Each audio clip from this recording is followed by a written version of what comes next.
Hello and welcome to Cinema to the Letter. This episode's that indie known as Godzilla Minus One.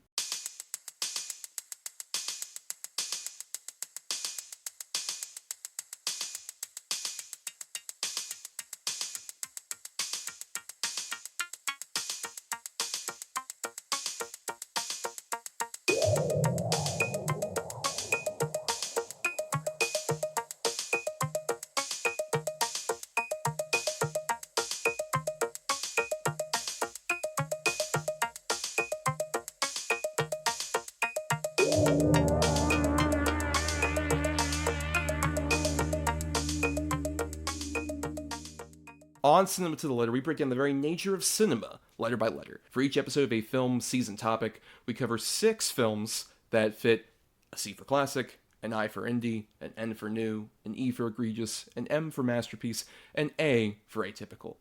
Because who doesn't love an acronym, am I right? I am Thomas, and, I can't believe they put math back into movies.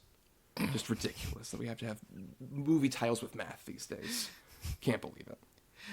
Oh, hello, I am Bryan, and Thomas, we did our sort of Oscar season, last season, but I'm glad we're finally talking about the real kind of showcase Oscar winner here, Godzilla.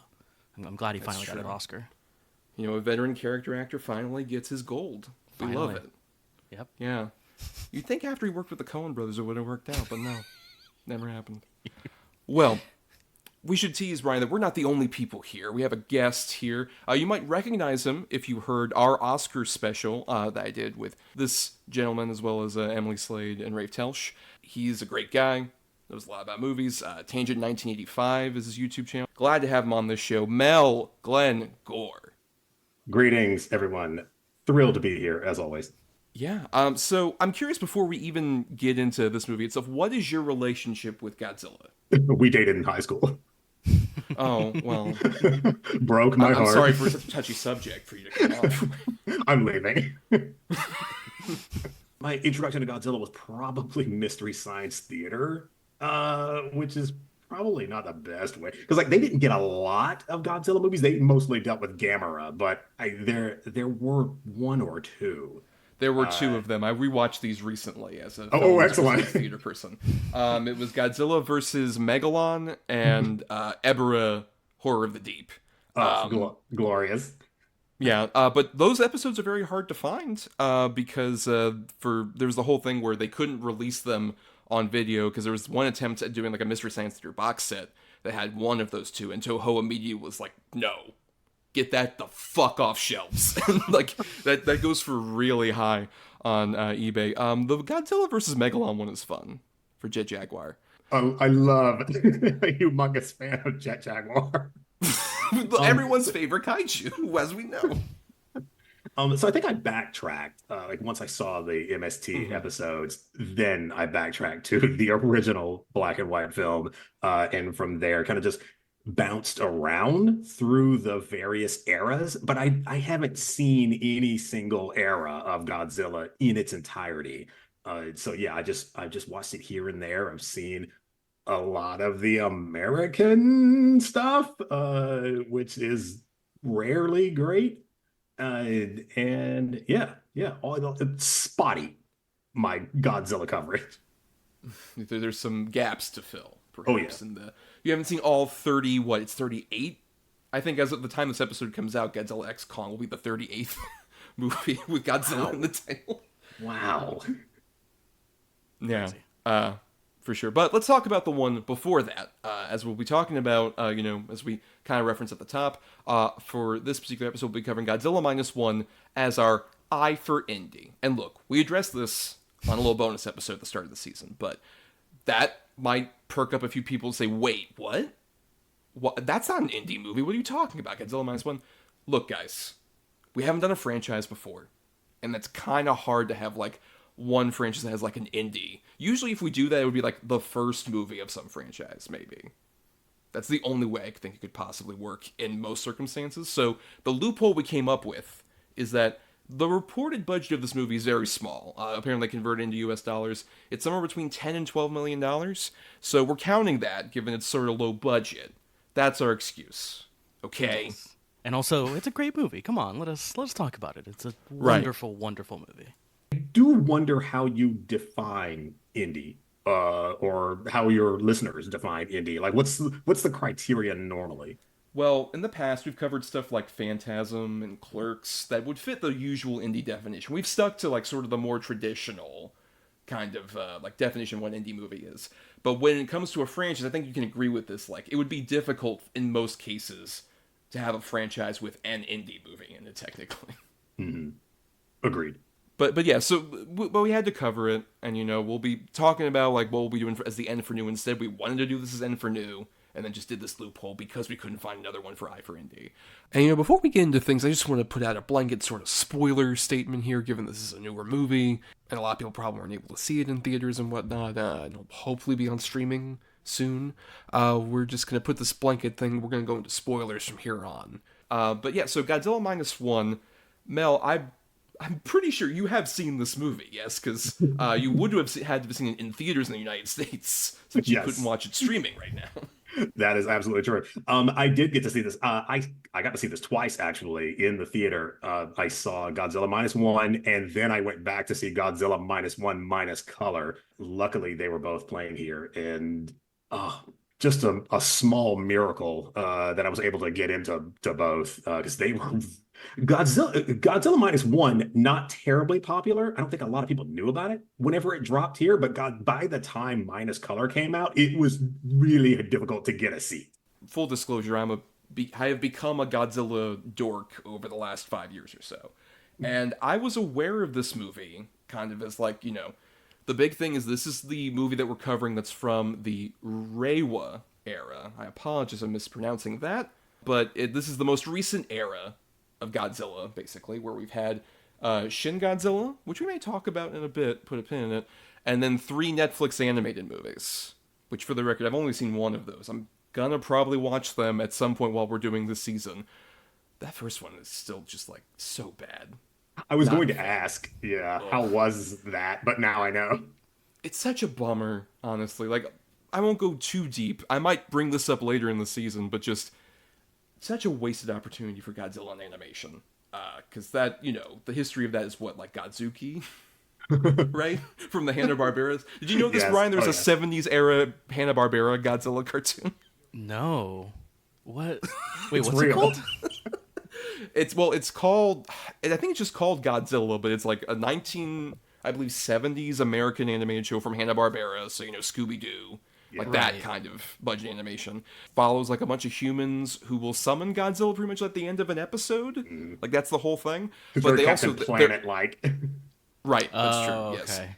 Kind of Captain Planet, but also it is the Hanna-Barbera show, so they have to have a Scooby-Doo equivalent, and that is Godzuki, who's like a human-sized baby Godzilla, who like messes up all the time, and it's like, Godzuki, The what Scrappy did you Jew. do? Yeah, I was gonna say it sounds a bit like Scrappy Doo. Well, no, but the thing is, it's like, imagine if they started Scooby-Doo with a Scrappy-Doo. Just from the bat, like, that's what we do. That's what everyone wants. How to reverse engineer garbage. Just start from the end and work your way backwards. Still, I would rather watch a couple episodes of that Hanna-Barbera show than that fucking Planet of the Monsters, I believe is the name of the first one.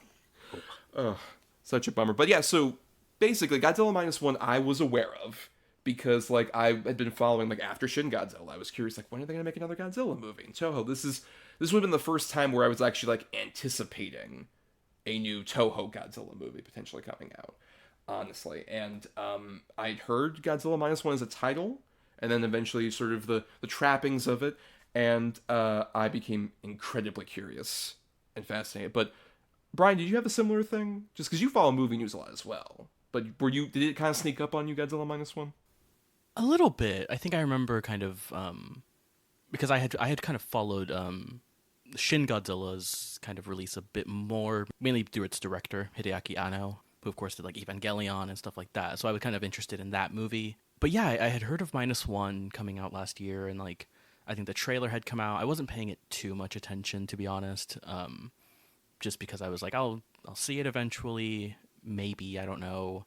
maybe Thomas will force you to doing a season about Godzilla or some bullshit like that. Right, exactly. Because I don't remember Shin Godzilla getting like a huge release in the US, so I was like, oh, maybe see it on streaming eventually, and then people just started seeing it, and it, word of mouth started spreading like, oh, this is like not just a good Godzilla movie, not just like whatever, it is a great movie, and it's just one of the best movies of the year, and all that kind of talk and stuff. And yeah, it really got me interested, and I didn't really know what it was about or what the kind of structure of it was, other than it was kind of a more back to basics for Godzilla, right? Kind of harking back to the original 54 film.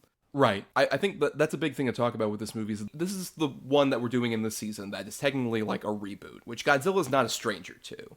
Ever since, the Heisei era, which started in 84, started with the Return of Godzilla. That was a reboot. The Millennium era had a similar thing with Godzilla 2000. By the time, we get to the Reiwa era. This new era has been mostly that, with like Shin Godzilla and no sequel to that really. And then, of course, the amazing anime trilogy I was talking about earlier that I love.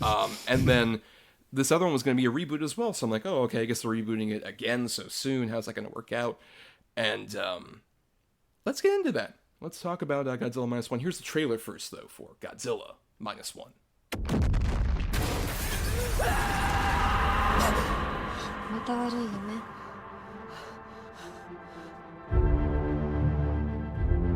ご両親、空襲でやられたようです。兄さんも私と同じね。親子ともども縁あってこうして引き取ったんだから。だから私はどんなことがあっても死んではいけない。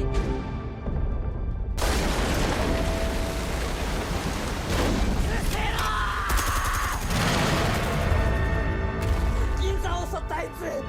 大島だ。ゴジラですよね。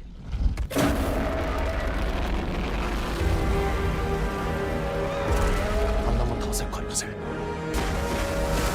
京がまた火の海になるのは見たくない。戦争が終わってないんです。今度の戦いは未来を生きるための戦いなんです。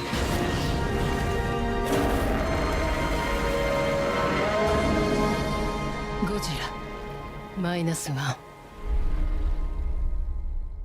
So Godzilla Minus One came out November 3rd, 2023. That was its original Japanese release date.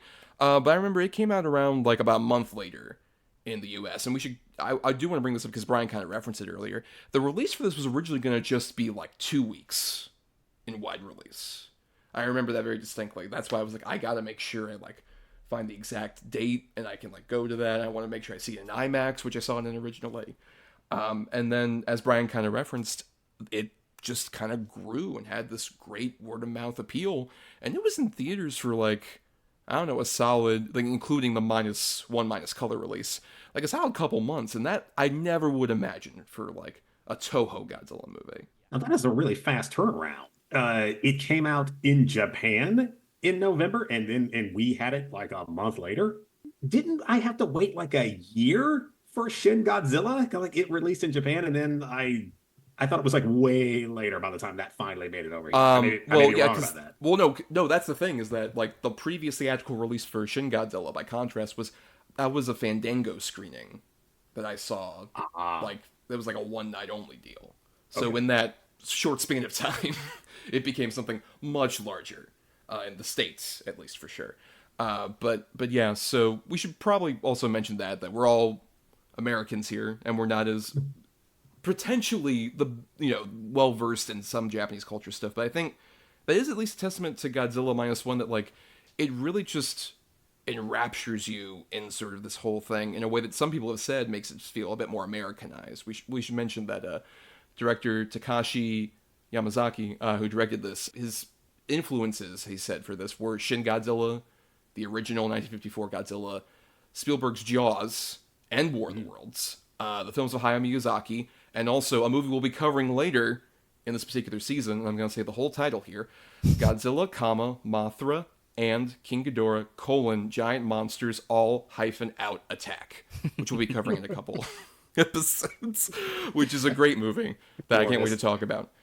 It's a very subtle title.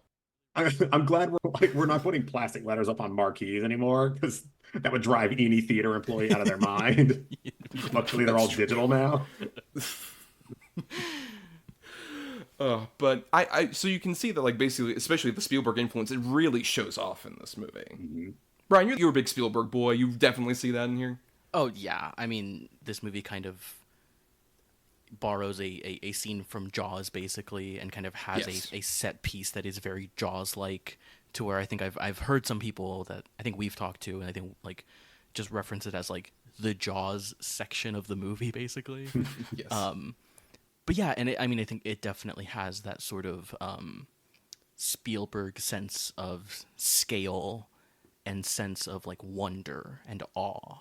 You know, I mean, I'm sure he, this is a bit difficult because we're having to kind of remember the movie a bit, even though we've all seen it twice here. But I'm pretty sure he does the like Jurassic Park, like someone staring off to something awe-inspiring and horrific and stuff like that.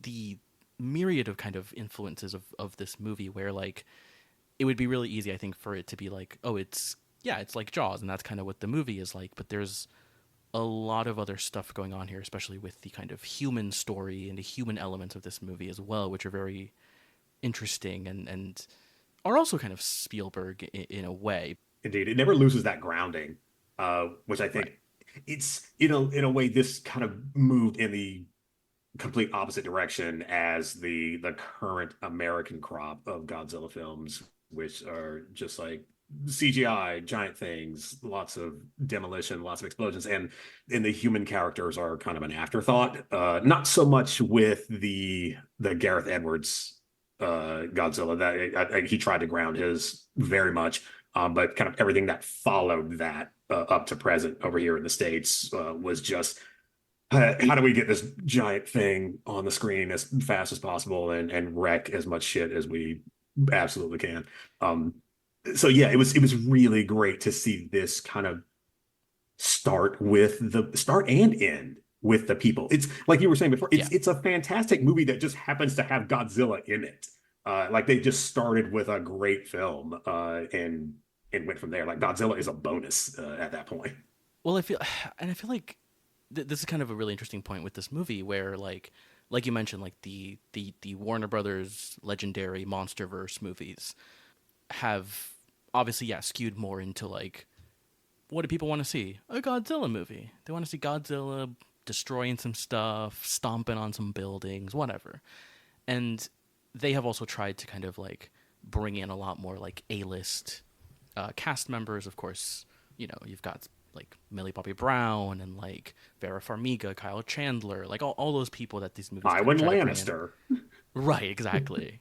and trying to bring in like more people to kind of, I guess, retain some of those human elements, but I don't know. The movies aren't interested in that, of course, and all those human characters feel like afterthoughts, and also just feel so, when like Godzilla King of the Monsters, the 2019 film, has like just a bunch of movie stars in a room just kind of talking about like, oh, Godzilla's going this way, better go follow him, what's he up to, that kind of stuff. It really kind of like contrasts with this movie, which like treats its human characters with such, not just humanity, but like really cares about them. And like when I was watching this for the first time and really not knowing what to expect, I found myself so emotionally invested and like almost brought to tears at points because of like the human element. And I'm like, this is a Godzilla movie. Like I'm almost crying at a Godzilla movie. It's I definitely very cried. weird. And yeah, absolutely. It's really refreshing, I think. And especially as like, with the MonsterVerse movies, I think a lot of people say like, the response to like the Gareth Edwards movie for a lot of people was like, you don't need humans in these movies. You can just put Godzilla and, that's all we want to see.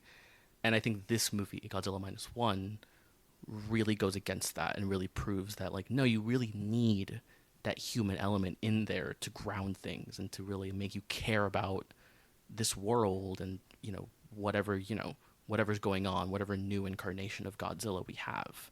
And I think it's one of the best things that this movie does, along with like, we will get to like the big action set pieces and stuff like that. But I just love the human elements of this movie, and I think that they are so important to why this movie works so well, especially in contrast to like the American side of things, and kind of contrasting that. I will say in defense of King of the Monsters, when I saw the trailer for that, I just kind of went, "Oh, that's cool. He's just gonna fight everyone," and then he did, and I loved it. I really do Right. like unabashedly love Godzilla King of the Monsters like that because I feel like Godzilla is a lot like Batman in that every interpretation of Godzilla is valid. Not so much the Roland Emmerich one, but there are exceptions to every rule. But I think like you can make Godzilla movies where the focus isn't the humans. And it can still soar, but you at the same time you can make one where the focus is the humans. I think it depends on my mood. Sometimes I do want to see Godzilla stomp on another monster. Like I never saw a trailer for Minus One. I had no idea what I was getting myself into. All I knew was that hey, there's a new Godzilla movie out, and I bought a ticket. So and I never saw a trailer for Shin Godzilla either. Now that I think about it, I did the same thing. Like I didn't even know Hideaki Anno directed Shin Godzilla, but like I figured it out like 20 minutes into the film when I was just like, hey, this music sounds a lot like Shiro Sagisu. Yeah. And then I started paying more attention to the visuals. Like this looks an awful lot like an episode of Evangelion. So, right. Yeah. He definitely also just drops the Evangelion music in there, which is truly, great. Truly does. Yes. Love it. Well, I think that's what's interesting with like just this whole kind of element what you're talking about, Mel, where I've seen pretty much every single variety that has been available of a Godzilla movie. And I do agree with you that like every sort of interpretation is valid, but also I always sort of bristle at the idea that people say like that kind of take that you were talking about earlier. Like it doesn't matter about if any humans are in here. Like we just want to see monsters just destroy stuff, and I like monsters destroying stuff. I'm not asking for like incredibly well developed characters. You can have fun stuff like Godzilla Final Wars. I'm sorry, I can't. Anytime anyone talks about Godzilla Final Wars, I start cracking up. That movie is wild. Yeah, Final Wars is the 50th anniversary film from 2004 that has every single monster possible in it. Like pretty much everyone except Jet Jaguar in terms of obscure Godzilla monster. But also there's a whole human story that involves like aliens invading. Yeah. And they're like these weird humanoid kind of alien guys, and they know martial arts. It's very Matrixy yes, in a weird way. It's a very fun movie. There's a great motorcycle battle. Two guys on two motorcycles having a fist fight. Oh god, and there's that one American dude in it who's got like the big burly mustache. Bryan, this guy looks like M. Bison, basically, with like a giant handlebar mustache. Okay. God, and he's like the main heavy. Like I think you would love Godzilla Final Wars. God, I'm really, really excited to get into some of these, especially just hearing like you guys talk about just random ones. I'm like, I can't wait to really dive into all of these. Even the Roland Emmerich Godzilla shows up in Final Wars for a moment. Yes. And that's very, very strange. But it gets properly disposed of. It's one of the best.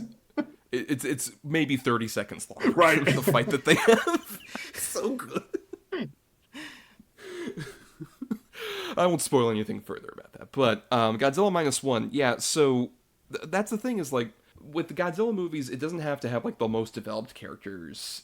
And like even in this movie, what I like is that this movie is definitely very broad in terms of like the basic storytelling of it. You can see kind of like the Spielberg beats, but the character detail feels so rich, which I think is maybe the bigger thing we're missing from maybe some of the sillier Godzilla movies. It's just I really get a full sense of like this entire situation. Just it's a great, especially like right from the start, where we have this amazing prologue set like at the end days of World War II, where we have our main character, Koshi, played by Ryonosuke Kamiki, who is a kamikaze pilot who's landing his plane, and he's like, oh man, I don't know, something's wrong with it. And the engineers are like, okay, yeah, buddy, sure, whatever. That's all right. But that night, a Godzilla comes over, not full-size Godzilla. He's arguably the size of like a 3-story house, as opposed to like bigger than skyscrapers. And he comes along and starts attacking this, in this little island base, and proceeds to like murder the hell out of everybody. And our lead has a chance to shoot Godzilla, but doesn't. And I just want to start like with your thoughts on this prologue, because immediately this is like such a great way to start this fucking movie. Like right from the jump, you get a full sense of like who this character is and what sort of like he's dealing with, sort of the emotional struggle he's going to have to handle throughout most of this movie. And then just seeing the little dead fish, like the first example of that trademark, works so good. Yeah, I mean, this opening I remember just kind of throwing me off guard a bit, with just like, oh, it's at the end of World War II, and just the kind of undertones here, because it's not like a clear what's happening in terms of like, okay, why is he landing his plane? Oh, he's a kamikaze pilot. Oh, wait, and you're kind of figuring this stuff out on the fly. A little short film almost of just kind of like getting a tease of Godzilla, and I love just the ways that Godzilla's shot during this. Like, he's not completely obscured. He's like mostly obscured in like darkness, but we get like enough glimpses at him where you're kind of like you're getting some good looks at him whenever they like flash like a light on him or something, and it's really impressive. And again, this is just the sense of scale, I think, is really like showing even in this first scene, where you just have like the way that Godzilla just like stomps on like the soldiers, and just literally like they're like flies. It is like just immediately setting you up for just how massive and gigantic this kind of monster is, and I loved it. I think it's absolutely incredible. This one, I feel like more than a lot of them, like, it really leans on the god in Godzilla. Just I think cruel god who just like it comes out of nowhere. It's needlessly malicious. Just like stomping on people like it's nothing. Like biting people and just not even eating them, just biting people and throwing them. Like whatever. Yeah, I love that opening. I love how the information kind of drips. Like you get it in pieces, but none of it's ever set out right. I just like that you're able to just piece it together. I was a little surprised that they were, even as obscured as he is, I was surprised that they showed as much as they did, as early as they did. And I don't know if that's just because, well, by now everybody knows what Godzilla looks like, so let's get there. But I don't know. That was kind of interesting, because like a lot of other movies will just kind of hold back on the reveal of him, and this was not the case here. They would likely take the Jaws route. That's kind of what, obviously, Gareth Edwards kind of did. We might be talking about that one a bit later also, in a little segment, put a pin in that. But I think with, like, that conceit, I don't mind that. I like being able to, like, sort of, like, dole out Godzilla, depending on the situation in the movie. But I do like the fact that we're seeing just Godzilla at already what is, like, a terrifying, sort of build and his size at this particular point. And then he fucking comes back and he's a mountain. He's massive. It's that kind of like almost elder god thing of just like, I have been here for millennia and I'm just coming out to make an appearance now to say, fuck all of you. And then, that you really feel that kind of thing. And that's what I really like about Godzilla, is having a personality. I think this one does a great mix of like having that massiveness, but also, like Mel, you kind of mentioned, just he's kind of a dick. Yes, yeah. It works so perfectly. Like, even, we'll get to it, but like the amazing sort of centerpiece destruction of a city sequence in this movie is pretty much just Godzilla. Like, he feels like a toddler who's playing with his toys, but mostly because he didn't get something he wanted, and so now he's just really fucking pissed off and just throwing shit around his room. I love that kind of mix where Godzilla just has even the pettiest human instincts. Especially the best ones for me where Godzilla is a villain, like the ones I love rewatching, are the ones where he's just like, nah, fuck them. Like, you've seen a bit of this, Bryan, right? Like with like Godzilla versus Mothra, like that early era where he's just like, he's a douche. Oh, yeah. Yes. Yeah, absolutely. I mean, yeah, and I think what works so well about this opening sequence is like, with how much we kind of, like, this isn't a Jaws situation where, like, yeah, they're hiding it the entire time.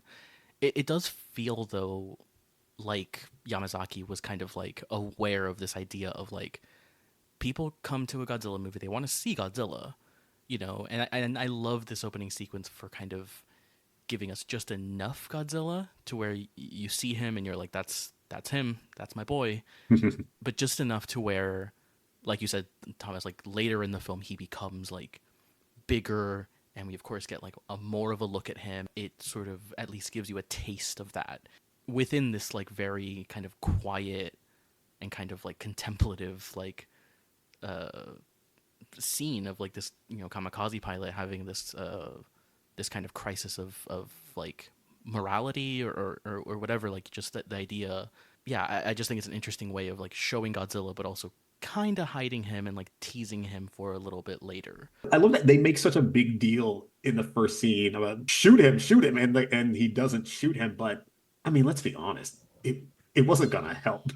Like, I feel like we should give him a pass. Shooting Godzilla was not going to stop him. No, right, and I mean it is definitely like a thing that works on an emotional level in this movie, and like we get that payoff obviously at the end of the film with like the, what is that character's name again? The one who kind of survives this attack along with him. It works, I think, because you understand why that guy is upset, because he watched all his friends die and, you know, watched our protagonist like do nothing essentially. But right, you are watching the movie as an audience member and going and knowing obviously like who Godzilla is. You're like, that's not going to do anything. That's not going to help. It's not going to kill him. It's not going to injure him.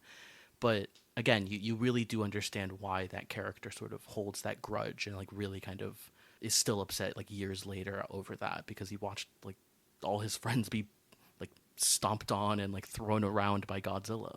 He undergoes multiple character arcs. The protagonist in this, it's getting over his presumed failure during the war. It's taking in this woman and this child, like making this family. And there's like all these things that like he didn't want to do, but comes around on all of it by the end. Like he is a wholly different person by the end, and it's really fantastic. Like, we're lucky if we can get one character arc to a person, to a character these days, but for him to go through such a change over the course of this, yeah, really gratifying and moving. Well, I think that's the thing, is that it's not just like him, obviously. I think if the movie just had like this amazing lead character, I think everyone would still really enjoy it, but everyone in the cast really, I feel like, has some kind of arc to them. Like even Sosaku, who's played by Munetaka Oki, who was the engineer you were mentioning earlier, Brian. I think what's interesting about him is that like he's the first example we get of sort of this like anger toward him, toward the main character, as like a kamikaze pilot who survived. Mm-hmm. And I think like that immediately puts you on this edge of just like, oh, culturally, even there's just this like upset nature of like, why would you do that and just leave my children to die? You know, with like the Sumiko character, or like you were mentioning earlier, Brian, with Sasaku's character having like all his friends destroyed. Like you really get a full sense like all these people have felt so much pain, but at the same time you really also see them like learning to grow past that hate, because they like actually find an example of a person who's like completely destroyed by this, and it actually proves there was a reason for him to exist, to be able to like help this out. Because there's this whole recurring thing about like, oh, he should, you know, you were destined to die, like that was supposed to be my destiny, that was what I was supposed to do. And then having that realization, you know, for Koshi of just like, oh wait, no, I don't need to do that. I can like actually live and still have something to provide for people. And that just like, it spreads to everybody. Mm-hmm. It's such a great like central character arc that also just spreads to everyone, like turning a new leaf in an interesting way. I thought it was really interesting. There's the old woman in the village whenever he gets back, who says, maybe, you know, if you had done your job, meaning if you had died, maybe we would have won the war, which I thought was fascinating, because that seems like a very Western idea to me, the idea that one person can make the difference, and to kind of see that idea skewed in that fashion, because no, he couldn't have won the war by killing himself. It's interesting that they feel that way. It feels like a perversion of a Western idea, that one person like a chosen one can save the day. And I do like that the whole movie is just about subverting that. This idea that, like, what's that old saying? Oh, a martyr would die for their country, but a patriot would rather live for it. And I think that is absolutely like kind of the core there is he loves Japan and he loves his family, his newfound family, and these people, and living for them is the greatest thing he can give.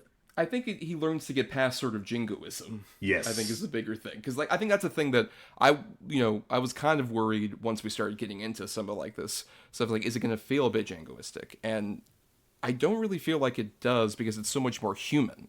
Mhm. And I think that's really helpful where it's just like it is less about like even when you have like our climax is full of like people from formerly from the Japanese military managing to like come together and like do this, but not with guns, not with like this like sort of this idea of like, oh, we have to like battle this because we've seen that like that isn't something that will work for you. Mhm. It's kind of this fascinating indictment of like a thing that Brian, you've also seen in some of these earlier Godzilla movies. Like there's always the model shots of these little tanks and all these little like guys coming forward from like the Showa era, and it's these little toy cars. And I love the fact that this movie manages to have Godzilla treat these things like toys, but have like the real scale of it and the real like massiveness of it, like you were kind of talking about earlier. And I think that's like it's this great indictment of that kind of thing, but especially like the big boat destruction scene that happens, which is like terrifying and massive, and also just kind of cool. Yeah. I can't believe they fucking pulled that off. Honestly, I feel like this one is far less jingoistic than they have been, because like our heroes, especially at the end, the Japanese government has turned their back at this point. Like these are the leftovers, and like no help from the government is coming. Like this is them on their own, like together, but on their own. It wasn't the Japanese Empire that saved them. I mean, it was people. Yeah, I even love the little newsreel bit that happens in the middle of this movie with like what is it, MacArthur? Where it's just like, Yeah. sorry, we can't send Oh, anybody yes, over. yeah. Commies are over here, guys. I'm sorry. No, we can't. But good luck. Obviously, many of the Godzilla movies not only deal with like ideas from like the first movie, of course, of like nuclear fear and just fear of living in this new nuclear age and what nuclear weapons will do to our world, but like as I've been kind of diving into some of the Showa era movies some more, like it's interesting how the commentary has kind of shifted a bit more, and it is towards like business people and capitalism and environmental issues and stuff like that. And this movie certainly has like a lot of those elements, and of course it has that kind of nuclear fear in there, but I think it also, yeah, kind of similar to like Shin Godzilla, which like goes full on like kind of commentary on like bureaucracy. Mm-hmm. Like this movie still has a lot of those elements with like, yeah, the people who saved like Japan, the world essentially, right? Like are not from the government, and the government has abandoned them, and it is up to them to like, I like the line that the guy says where he's like, you've all risked your lives once, and I'm like, I hate to ask you again, but like we are it. Like we can save, like we can do it if we all kind of band together.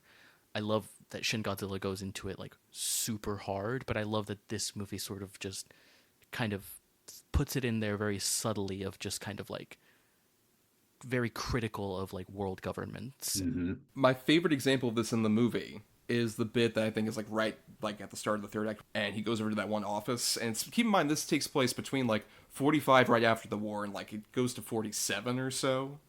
It lasts over a couple years. Mm-hmm. And by 47, he's going over to that one office like, hey, I'm trying to find this guy. And it's like, look, we're still looking for people. Right. It's been 2 years, and we're still looking around for people. We don't fucking know where your dude is. Yeah. Like, at all. Yeah. And I mean, just like, obviously, like, none of us are Japanese. And so, like, there's kind of a limited view of kind of our perspective on this. But I think the idea in this movie, and as you mentioned earlier, Mel, like the scene with the old lady where she's like, if you had only like done your job, we would have won the war. It does kind of tap into that idea of like the sort of national, just kind of tragedy and just kind of the state of Japan, especially post the bombing. And I don't know, just the sort of cultural pain is really like just felt through that entire first section when like you just see just how demolished everything is and just how like everything's destroyed, and like the scene where like they freak out over like just rice and just kind of the idea of how like precious that is so like fascinating. And I think like obviously like there are parallels which many people have pointed out between like this and something like Oppenheimer as well, kind of contrasting the kind of nuclear bomb side of things. And I just really found that idea of the way that this movie portrays where Japan was, and again the fact that it isn't like you get the old lady's perspective where she's like, if you had won the war, then it would have been great and everything would have been fine. And then we get the perspective of like a few of the guys on the boat, and one of my favorite lines in the entire movie is kind of towards the end when the kid is kind of wanting to go out and like help them in their like final battle against Godzilla. And he's like, I want to go to war. I want to like help. I want to be a hero, whatever. And, one of the guys just says to him, like, I forget the exact line, but it's to not go to war is the true honor or something like that. And yeah, just all of those ideas, I think this movie handles so well and is not sort of hitting you over the head with any of this one thing thematically, but is kind of weaving all of these kind of, commentary on government, on like nuclear bombs, on like, the state of post-war Japan. All of this stuff is just handled so well. I don't know. I don't know how else to describe it, but I just really, really love all those elements. No, you're spot on. Certainly, this one feels like it takes Japan to task, like a little bit for their involvement, like in the war. It's like, and I've never seen this before. Like Godzilla strikes them when they're at their weakest. Like they haven't rebuilt anything from the war, and now here he comes, like literally the wrath of God. Like they never stood much of a chance, but to be already down and to have this thing come kick you on top of that, it felt like a punishment from on high. And that's a very key thing that we should mention in terms of like the actual setting of this movie, because it's really unique for Godzilla, where Godzilla classically has been at the very earliest like mid 50s, unless you want to talk about when we get to the Heisei era and there's time travel and dinosaurs and like wacky shit. But in terms of like usually, and especially for a reboot kind of like this, it tends to be in the past with these Godzilla movies, they tend to always kind of be in the shadow of the 1954 movie, literally just being like with like Return to Godzilla, and then even the Gareth Edwards American movie. They reference the fact that like, oh, something similar happened in Tokyo. They vaguely make it like a direct sequel to the original movie, versus like what a Shin Godzilla or this does is like Shin Godzilla just takes it all to like specifically like the 2011 earthquake in Japan. But this movie is just like, well, what if we did this literally at like the direct end of World War II? Like people are still trying to regroup in the opening scenes of this movie. And I think it's just a real testament to where like Mel kind of mentioned, like they're at their just total bottom of the barrel, as like, after like all these horrible things have happened in Japan after World War II. And what I like is that they managed to sort of make it feel like the people are always on edge anyway. Like even as things are starting to go back to normal, you see that a lot. And even with, our main character, part of the great joy of Koichi as a character is that he is still suffering from this PTSD, and there are great sequences where it's him, and we haven't shouted her out yet, but Minami Hamabe as Noriko, who is the female lead of the movie. I think like the two of them have such a genuine sort of build of like this whole situation. Like at the start when they meet each other, the sort of genius of like he doesn't even consider a romantic connection because he's like, I'm not even worthy of that.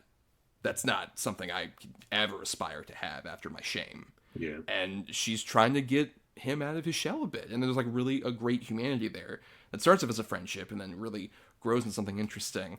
How do we feel about her, especially Bryan? I'm curious. How do you feel about Noriko as a character? Oh man, yeah, she rules. She's great. I mean, yeah, from her introduction where she is like has the baby and is being like chased and like gives it to him, and he's like waiting, like doing that thing where you're like, well, she might come back. Like, so I don't want to go anywhere. It's such an incredibly smart way to introduce like this character and just their dynamic. Yeah, because it isn't like it isn't romantic just because of Koichi's character, but also because like it's the end of World War II. Like, I don't think like romance is really the thing on like their minds necessarily. It is like surviving. What are you talking about? Spring is in the air. Everything's come on.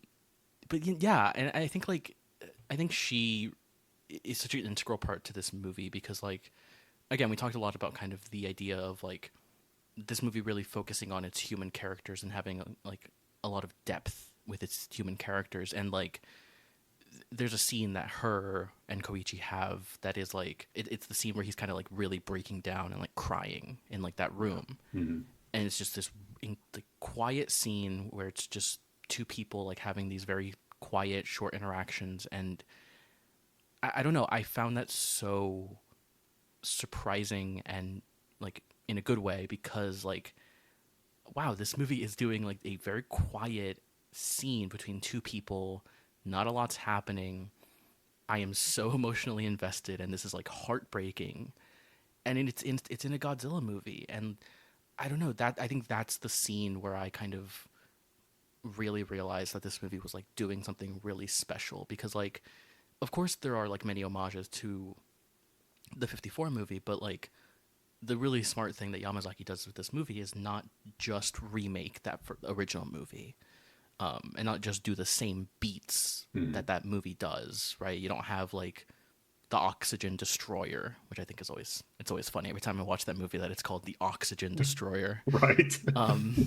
He's like, someone could pervert this into a terrible weapon. You put destroyer in the name. Yes.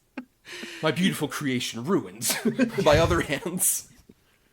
But yeah, I just that idea that this movie isn't doing that, and especially with this character and the way that like Noriko's introduced with this baby, I don't know, just the idea that like Koichi feels this like not necessarily like he takes up like, oh, I have to be the hero, I have to save them, but just like he just wants to like help them. You know, he reluctantly like lets them stay just because like, well, you guys are here now, and so like yeah, I guess you can stay, but like you can kind of sense deep down that he's kind of gaining a bit of his like humanity back as he kind of spends more time with her, and it really kind of I love the montage when it kind of flashes between like over the couple of years, I think, and it kind of like you see things like slowly start to rebuild. He gets like a motorcycle, like it really kind of like they fucking have that shot of the house that's been built. Yeah. It's so great. It's so adorable because you're like, finally, they have a home. And it's such a great way because like you're not watching like things be built like fast. Like there is still like stuff in construction. It's not like fully rebuilt or anything like that, but it's really just a really believable way of showing like progress being made. And I love that like they have a home and they have like a job, and it is this really beautiful like simplicity of like they have stability, and that is kind of what they're looking for at this moment, like post World War II. I just found that to be such a beautiful like way of handling that dynamic. Yeah, and you also get just a full sense of, especially we should mention the third, the elephant in the room we haven't talked about with this couple is also there's Akiko, the adorable little child. She's fantastic. Obviously, you know, there's this kind of worry where like, oh, they have a kid here, are they gonna play it cheap? They don't.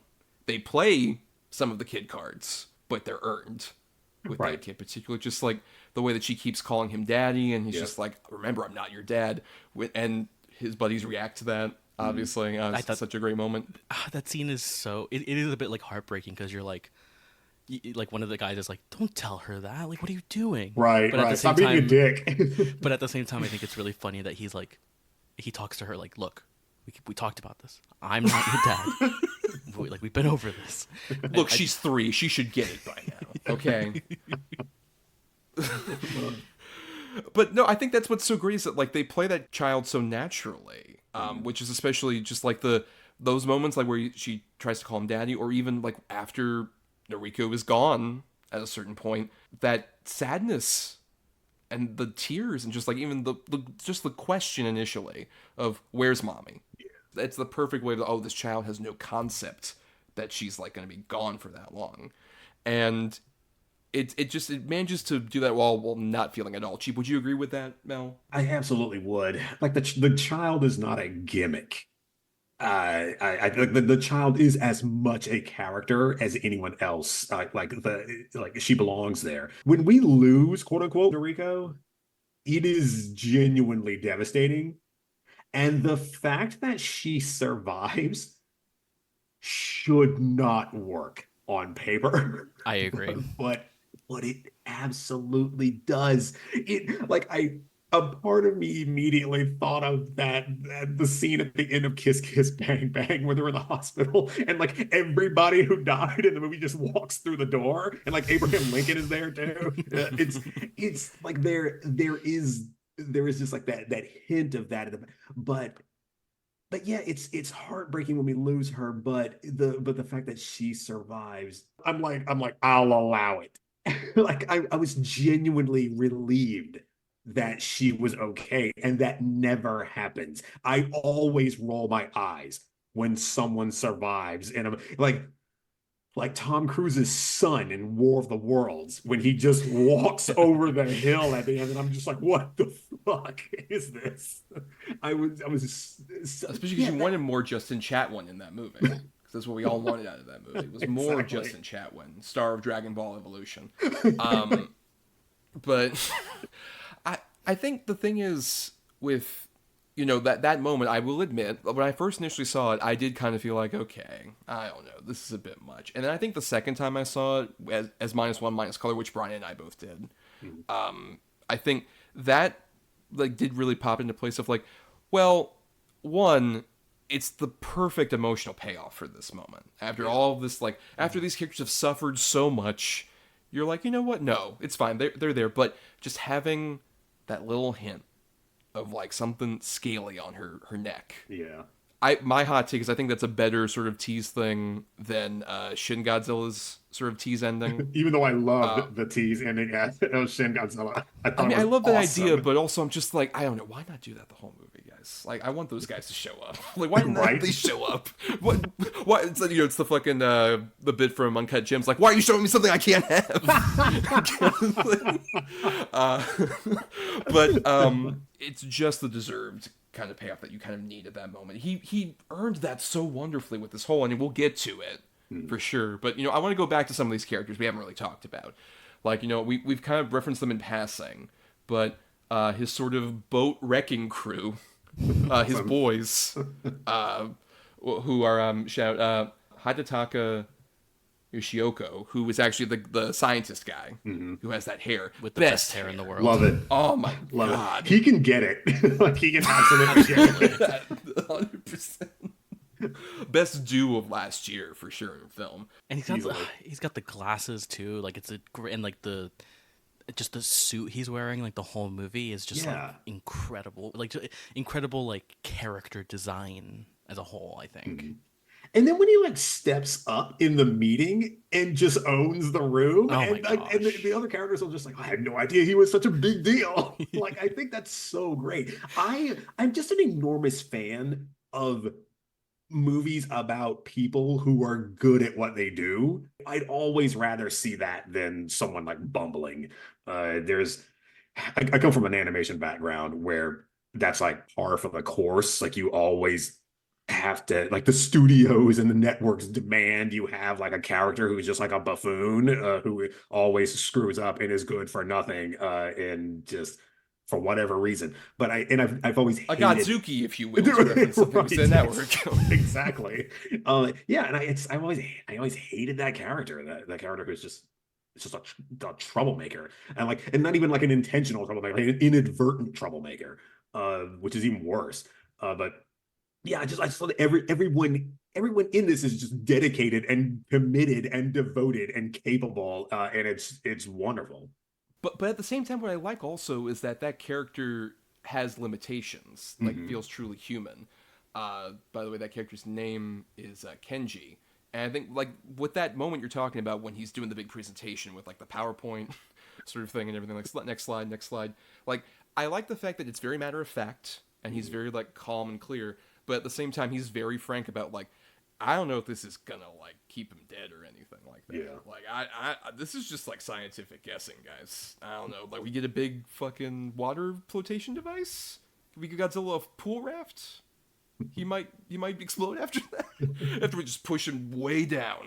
Like that whole thing is like it's such a thing where like you can see some of the people like dissenting, like, what are you talking about? Is this gonna work? It's like, your guess is as good as mine, man. Right. This is just, do you have a suggestion come up to the class? Exactly.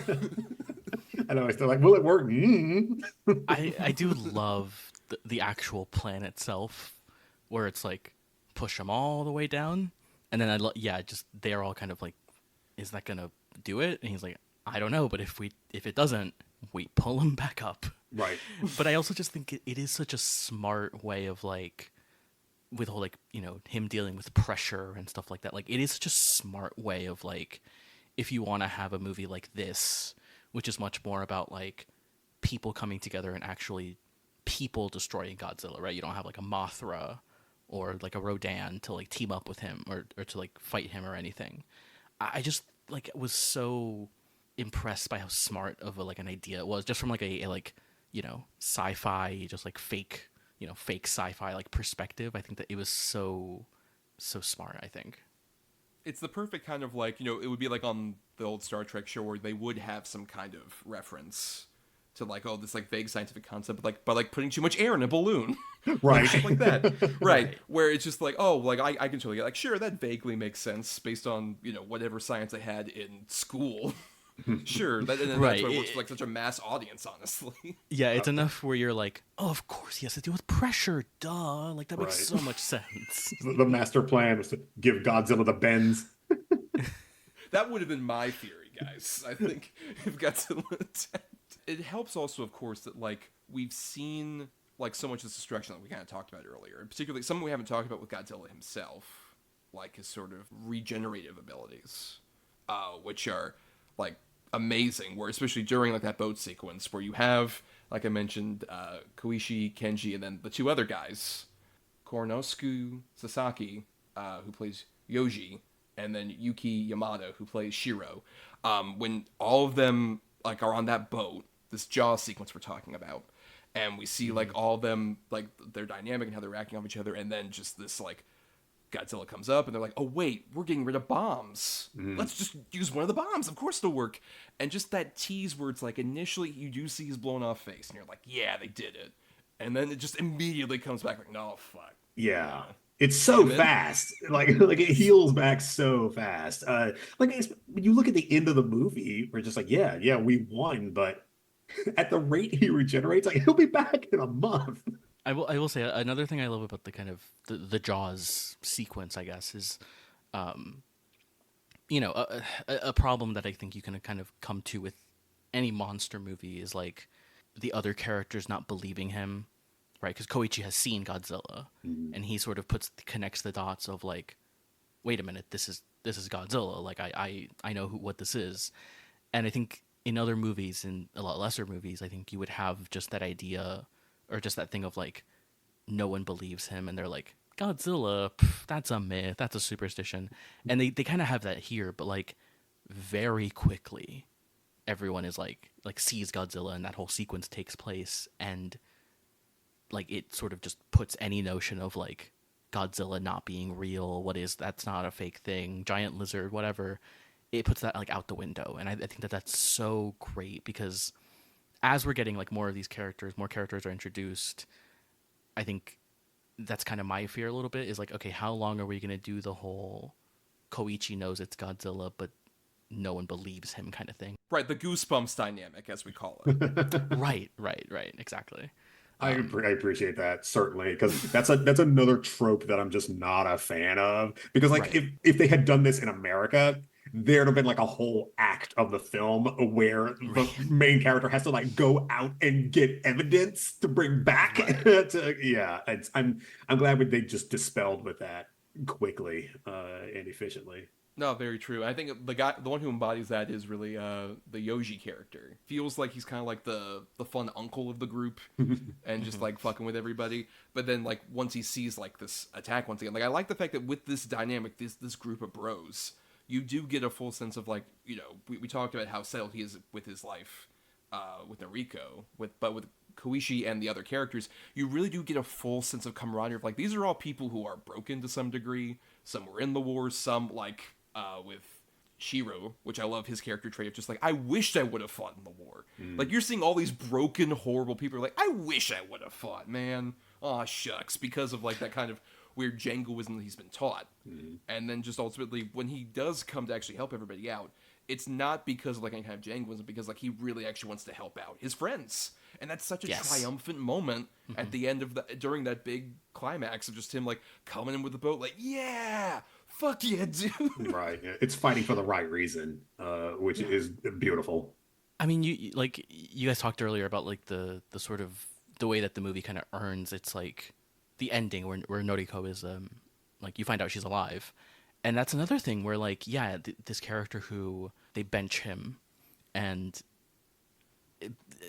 just bring him into the final set piece in such a smart way of like, yeah, he wants to save his friends, and I think it is just so like beautiful the way he like just he wants to help, but also I think just the way that that set piece in particular just kind of like has, that kind of moment of like, all hope is lost, what can we do now?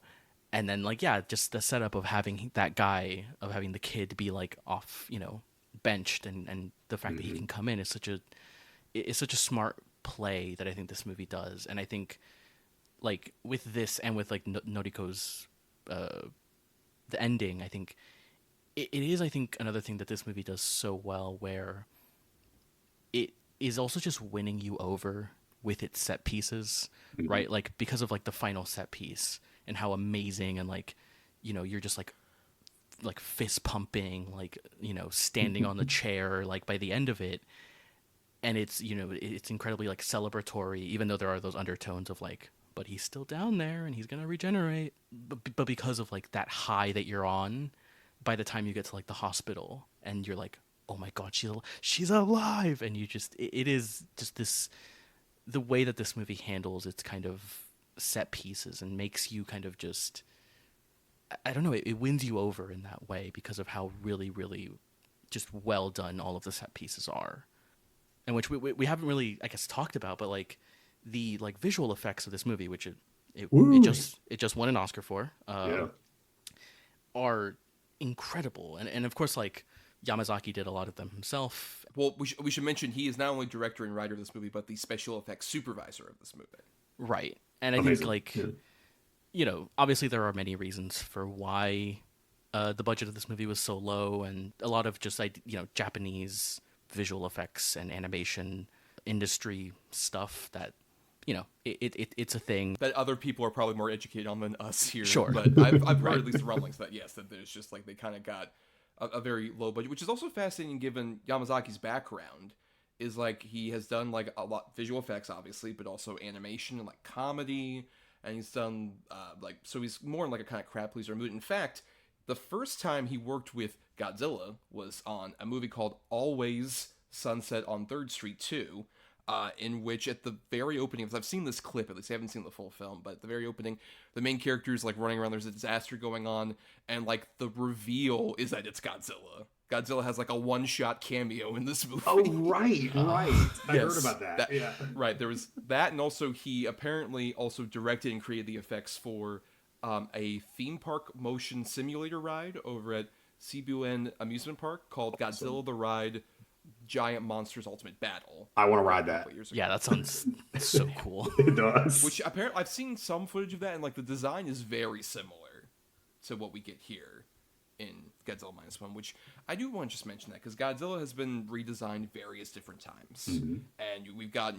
big chunky thigh Godzilla, we've got sleek lizard Godzilla, there's all sorts of varietals there. But I like the fact that this one sticks to, Godzilla being as mass-fuzzy as I mentioned earlier. But also, he feels almost more like barnacle-y than I've seen him before. Like, I love the way his texture on his skin looks just like he's got, like, sea life still stuck to him. Yeah. Whenever he, like, leaves to go fuck off down to his apartment at the bottom of the ocean before he'll come back. Like, I just love that factor in particular, like, when we get to, like, let's just talk about it. That big city destruction sequence is, I think, the main reason this movie sort of like won its visual effects Oscar. All the other stuff's great, but that set piece is like one of the most terrifying examples of like what I really tap into with Godzilla. Like, well, I got into Godzilla like obviously like a couple of years ago, but I did always have a kind of fear of like the idea of a giant monster like a Godzilla. Just the fact there's just this thing that's walking around and like one footstep from it can just crush you and your family. And just like his one tail flip can truly just like destroy a building. And I think my big take on this, having seen so many of these Godzilla movies, is this is easily the best CG version of Godzilla that's ever existed. Yeah. Like, I like some of the stuff that's happened with like the legendary movies or even Shin Godzilla. Like, those are movies that utilize sort of like the CG concept of Godzilla so well, but you feel so much of that, the massiveness, the scale, the just small things like how his fucking spikes power up. Yeah. Oh yeah. And then his atomic breath is like unleashed. It has all of the awe and terror that makes Godzilla like such a powerful character. Something that, like, you know, a lot of the other movies try and chase that concept, like that whole metaphor of Godzilla for nuclear destruction. And I think this is probably the best example of that, nothing else, because it's this like mass creature who feels like a real living, breathing being that also is just like, nah, I want to cause like a fucking awful nuclear holocaust in the middle of the city because I wanna. Fuck Right. off. And then he leaves. That's terrifying.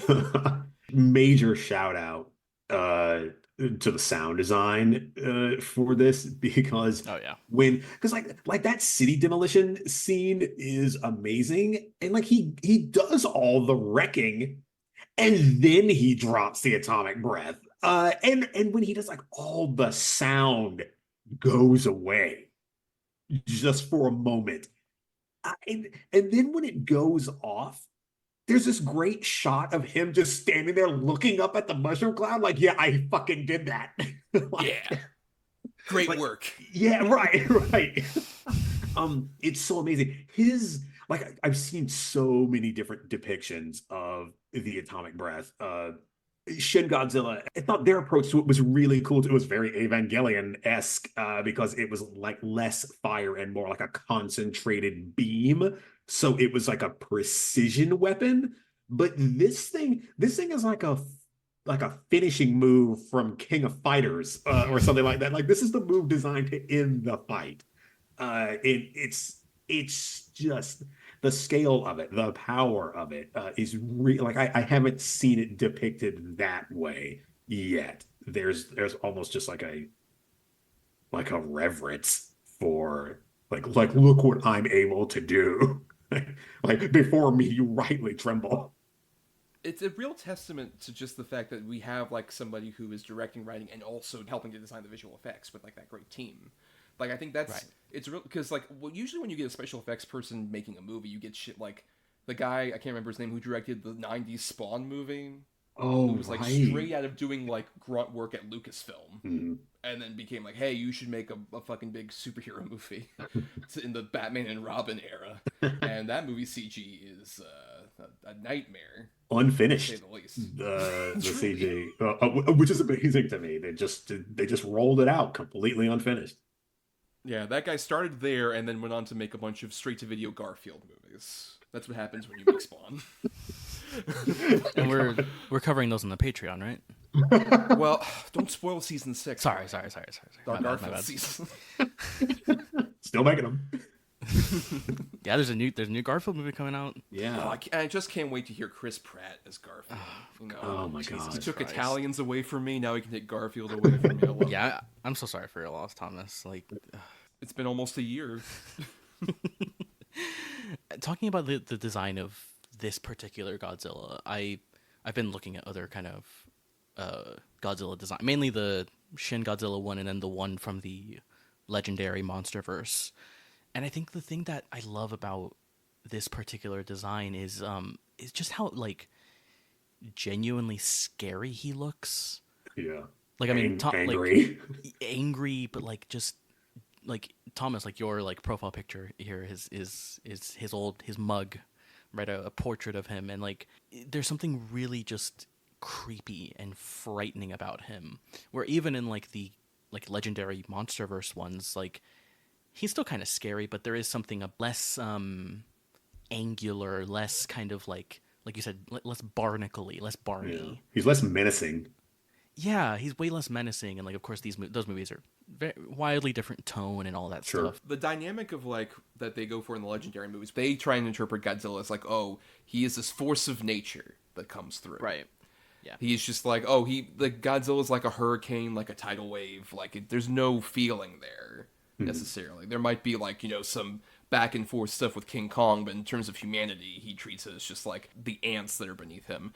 Versus Godzilla Minus One is the kid who wants to burn ants and wants to fuck with them. Yeah. Like the whole thing with the train, which Godzilla's handled trains many times in various different movies, but this is one of those examples where like it feels truly like giant, but also like when the way that even he grabs it, it feels kind of like a malicious dog, like grabbing that thing and like throwing it around, and seeing all the stuff inside of the car with Noriko is amazing. Yeah. Oh, yes. See her like holding onto the rail and then like falling, and it's like we mentioned that sense of scale, which I think it only also really speaks to Yamazaki's history with animation, where this also feels like something like you would more likely see in animated form than you would in like a big scale Hollywood movie, because of like that attention to detail.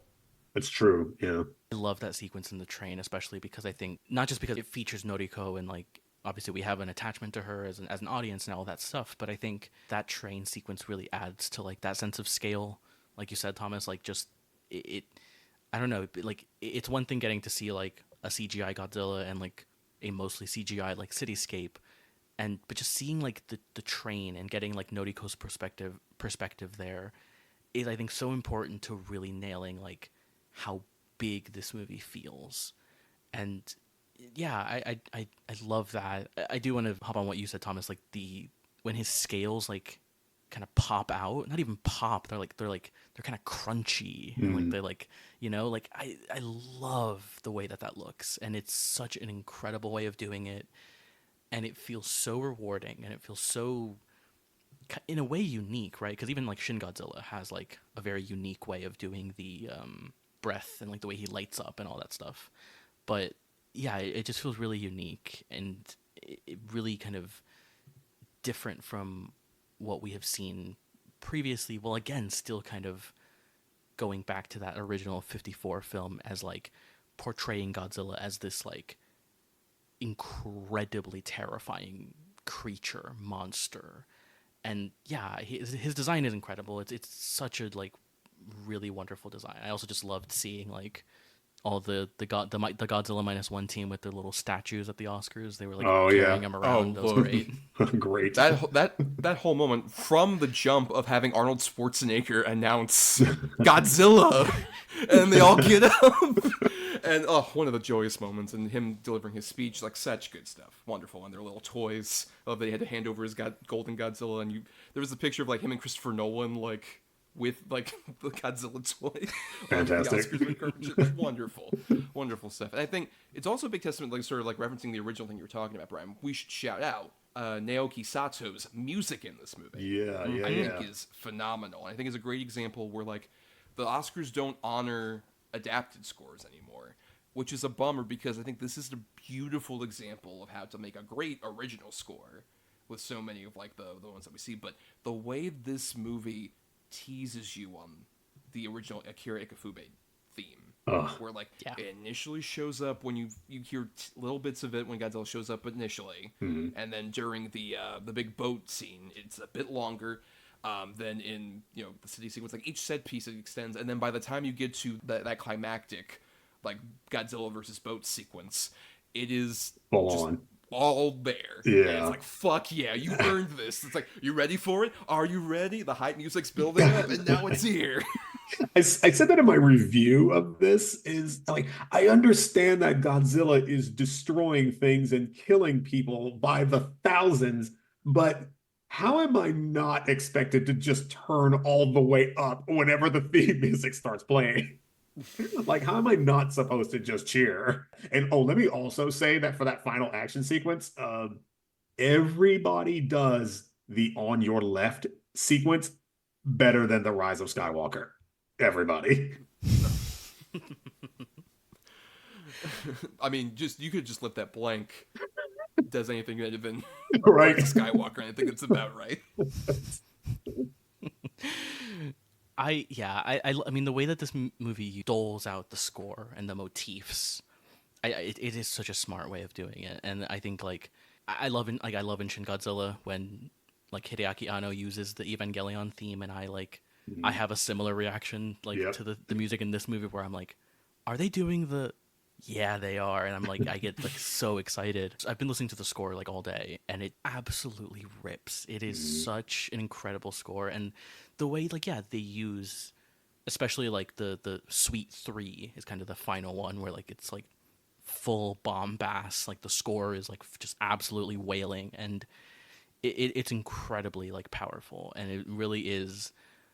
Again, like the way that this movie is going back to the 54 film and like, using the original score, using a lot of those ideas, but really using it in a way that feels original and feels really unique and feels like very different, of course, like even to like something like Shin Godzilla, which is kind of also a bit of a back to basics movie in this way, but the two feel so different. And I think that's such an incredible thing because we can have these different iterations on Godzilla. It all does feel earned. Everything in this feels earned. Nothing feels taken, and that's hard to do.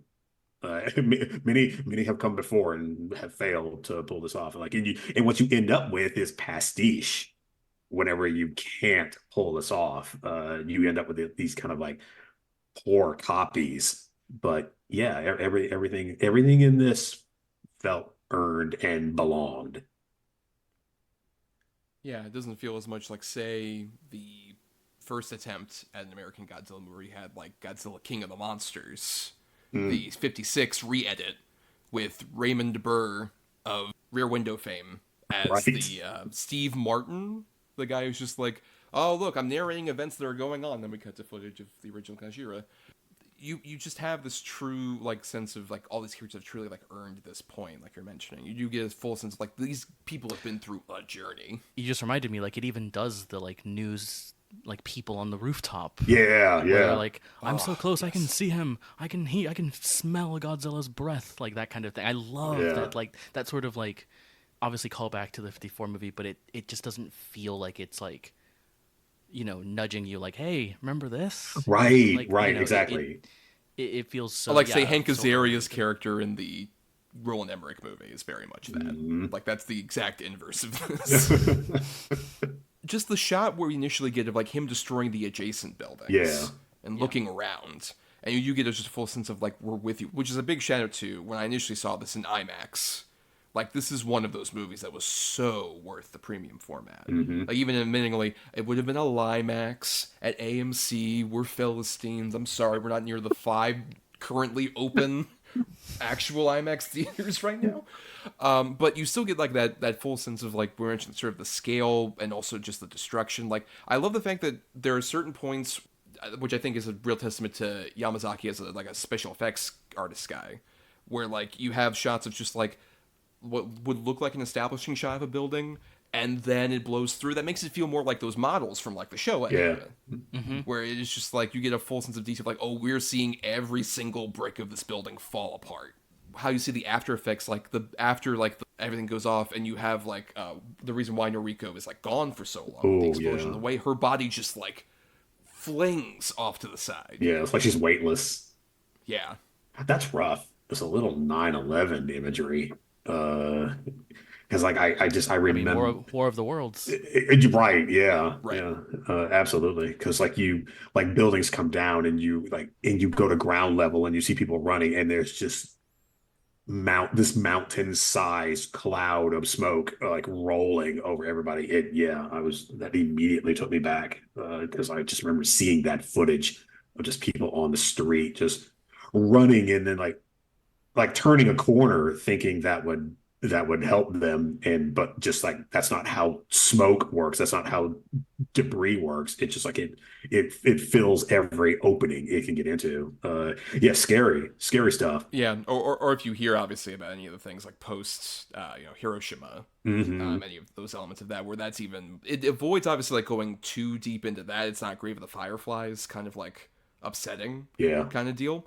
But at the same time, it does have, you know, like this true sense of just like how like people are still barely clinging to what they can with like how early on, like I love how everyone looks so dirty when Yeah. they're like in the middle of sort of like the earlier era of this, where they're kind of living in that little shack and stuff like that. It just, you really get a full sense of like this nation's like slowly rebuilding, and these people are slowly rebuilding themselves up. At the same time, having like this undercurrent the whole time, just like this is all like desperate. This is all like we're trying to, like, we're clinging on to something. It just takes you aback emotionally, particularly when you see Godzilla's like actual final destruction, which we should just shout that out. Like, we've been talking around a lot of stuff about that climax, but that plane, which for one, great design on that. Awesome. Yes. Yeah, good. How it's just like, oh, it's a secret mile that we were never able to get out. And then just having like the little hints about like, oh, hey, there's this little lever here.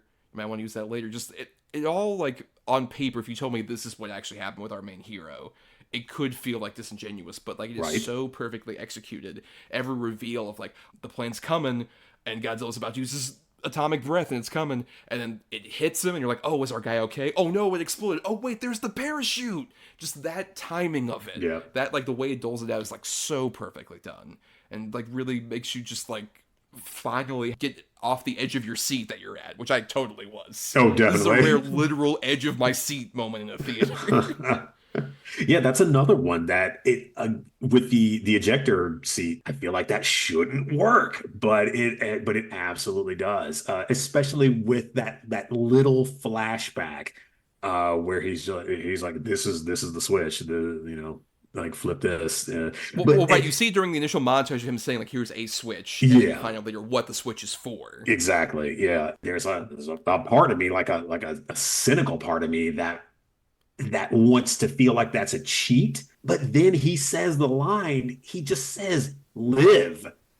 And it's instantly okay Right. that we're doing this. Like, it's instantly all right. It's earned. Again, it's earned. And that's what makes the difference. They really did. We said it earlier at the beginning of this, like, they started with the people. And that was the focus throughout, just this human element, which I think is very interesting, because first the first Transformers movie that Michael Bay directed, that script also started with human characters only and no Transformers in it. Should we talk about why this works but that doesn't? Well, good point. Actually, this movie gets minus a couple points because Jazz isn't there. I really wish we had Jazz. Maybe in the next one. Maybe Godzilla -1 plus Jazz equals great. As long as we keep letting them title them, yeah. I love the titles. I've always been Add so to the jealous. equation. Right. Minus parentheses X times F. Exactly. I think the next one would just be Godzilla 0, which is cool too, because Japan is just great at naming stuff. Yeah, they had there's actually a reasoning in here about the minus, where Yamazaki said that basically it has multiple meanings, explicitly referring to how Godzilla's destruction changed Japan's position from a post-war zero solution to a minus. When I heard the title initially, Godzilla -1, I'm like, oh, is this like a prequel thing? Right. Yeah. And it's just like, it just perfectly establishes from the start, like, oh, Godzilla's pretty bad, but like this is even worse than you'd imagine. The way the devastation carries out, which makes it so satisfying when like that actual, like, the airplane thing happens, and the way Godzilla crumbles, so good. So great. Like, just like dissolving in milk, basically. Should we talk about the minus color version of this movie a little bit? Because I think we've all seen it here, right? Oh, yeah.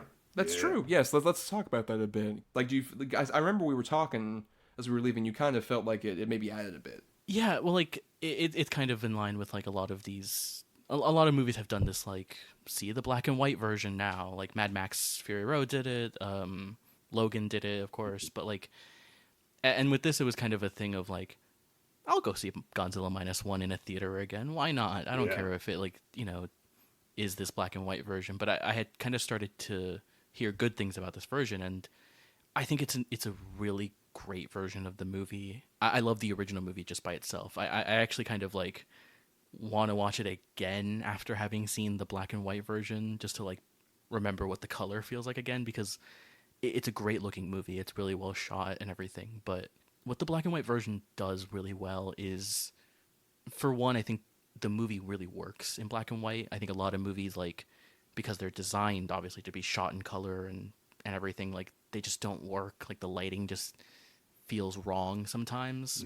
A lot of the compositions of this movie and just the way it's shot and the way it's done and whatever kind of editing and filters or whatever they've done to this movie make it look really incredible and a really kind of interesting, like, going like even further into the homage to the 54 movie. And a lot of it works. It's even heightening the movie for me. The CGI in this movie is absolutely breathtaking, and it rules, and I'm so happy it won the Oscar and everything. But there are moments, of course, where you can kind of look and go like, yeah, it's a smaller budget movie. But I think the black and white sort of kind of, hides that a bit better and kind of masks it a bit more. It's weird because I think a lot of black and white versions, it can feel like you're missing something. But I think with this, it does feel like it is even more of that homage, which I really love. But yeah, I don't know. What about you guys? What did you guys think of it? I definitely thought the opening attack on the island in black and white makes for a stronger scene. It's terrifying. It's more frightening in black and white. Like, the parts of him you don't see bleed into the black, so you kind of lose concept of his size, which makes him scarier. I thought that especially really struck me. I do miss particularly in the atomic breath. Like, that's the place where I was just like, oh, I wish that was in color still, because I just love how it's depicted so much, and I think the color, it's got a fair amount to do with how that's pulled off. Yeah, I think it smooths over some of the edges, with the visual effects in an interesting way, but not in a way that also robs it of like that kind of power, really. Like, even I think whether in color and black and white, something like the atomic breath, I think adds just like this other fascinating layer where like it feels almost like stark white. Like, even when the shot of like Godzilla's spikes coming up, it adds almost like this weird, ungodly, like almost nuclear winter whiteness. It's like blinding, which I think, almost. Yes, right, exactly. I think that adds a different effect. I like both, but at the same time, it does feel truly like, because with the Mad Max one, my whole thing, like, I've never seen the full version of that with Fury Road. I've seen clips, and I'm just like, this movie's so vibrantly colorful. I don't want to get rid of that. Right. As opposed to this just feels like an alternate kind of like way where it does kind of look solid in this, and it doesn't feel like we're also further chasing the tail of the 1954 movie by doing this at all. Because that movie has like a similar effect when you see Godzilla like stomping around. There is kind of this unsettling thing of like, oh, he's kind of like almost unknowable in this particular way, where it's like I can see the visage, but not all the time consistently. But that helps to kind of like disguise just the fact that it's like the first time they try to do this with like a guy in a suit, versus here it's just like it does such a great job of like just painting an alternate coat rather than like deleting away any of like the stuff that like happens with the color. Just adds new things that you wouldn't have expected when you present it in black and white versus color. Yeah, I'll definitely agree with that. And I hadn't considered that about the atomic breath. I think that's fascinating, that observation. So thank you both for that. All in the day's work. It is like a black and white version that makes you want to watch it in color, but at the same time you watch it in color and you're kind of like, oh, but that black and white version is really good. And it both versions are, I think, equally kind of viable. It adds certain elements to the movie while not making the original version like obsolete or anything. It is definitely a thing where like I hope whenever this does come out on Blu-ray in the States, we do have the option of either or. Yeah, I would definitely hold out almost for that if that doesn't happen with the initial release, which we kind of referenced earlier. But yeah, if we were fuzzy on some details, this movie isn't really available to rewatch right now, to rent or stream or buy on Blu-ray, anything like that in the whatever States. reason. That's well, this isn't uncommon with like sort of U.S. Like releases of like the recent Godzilla movies, like Shin Godzilla. Like you mentioned, like it took a while for it to come out like streaming in the States. Hopefully, all of the buzz around it will maybe likely have it at least a bit sooner. I believe as of when we're recording this, it's going to have a physical release in Japan in like early May. So hopefully not too long after that. Nice. But yeah, we'll see on that. This is definitely one I would like to own. But in any case, we've been talking for quite a while about Godzilla Minus One. Is there any details we want to like rattle off? Any last things before we get to like final thoughts and stuff? Only that I thought it was really cool when I went to see it. There weren't a lot of people in the theater. There were maybe 12, 15 other people in the theater that first night. And I went to a very late show. And they're all just kind of like big dudes, older dudes. And by the end, you can not only hear sniffling, but you can feel the emotion. It is just a lot of guys trying to hold it together at the end, and I love that. I love that so much. It was like a really comforting feeling. Like we had all shared this emotional thing. It was like therapy. It was great. I'm glad you spoke to that because that was a similar experience for me when I saw it in IMAX. It was a 10 o'clock show because I couldn't make like the earlier evening show, but my IMAX theater was like half full.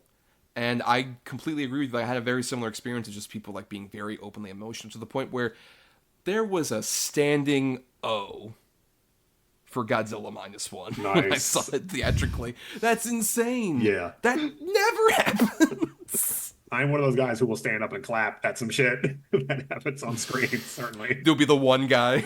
It's happened. It's certainly happened. I remember and you awkwardly sit back down like, oh, who did that, right? Right. What's wrong with that guy?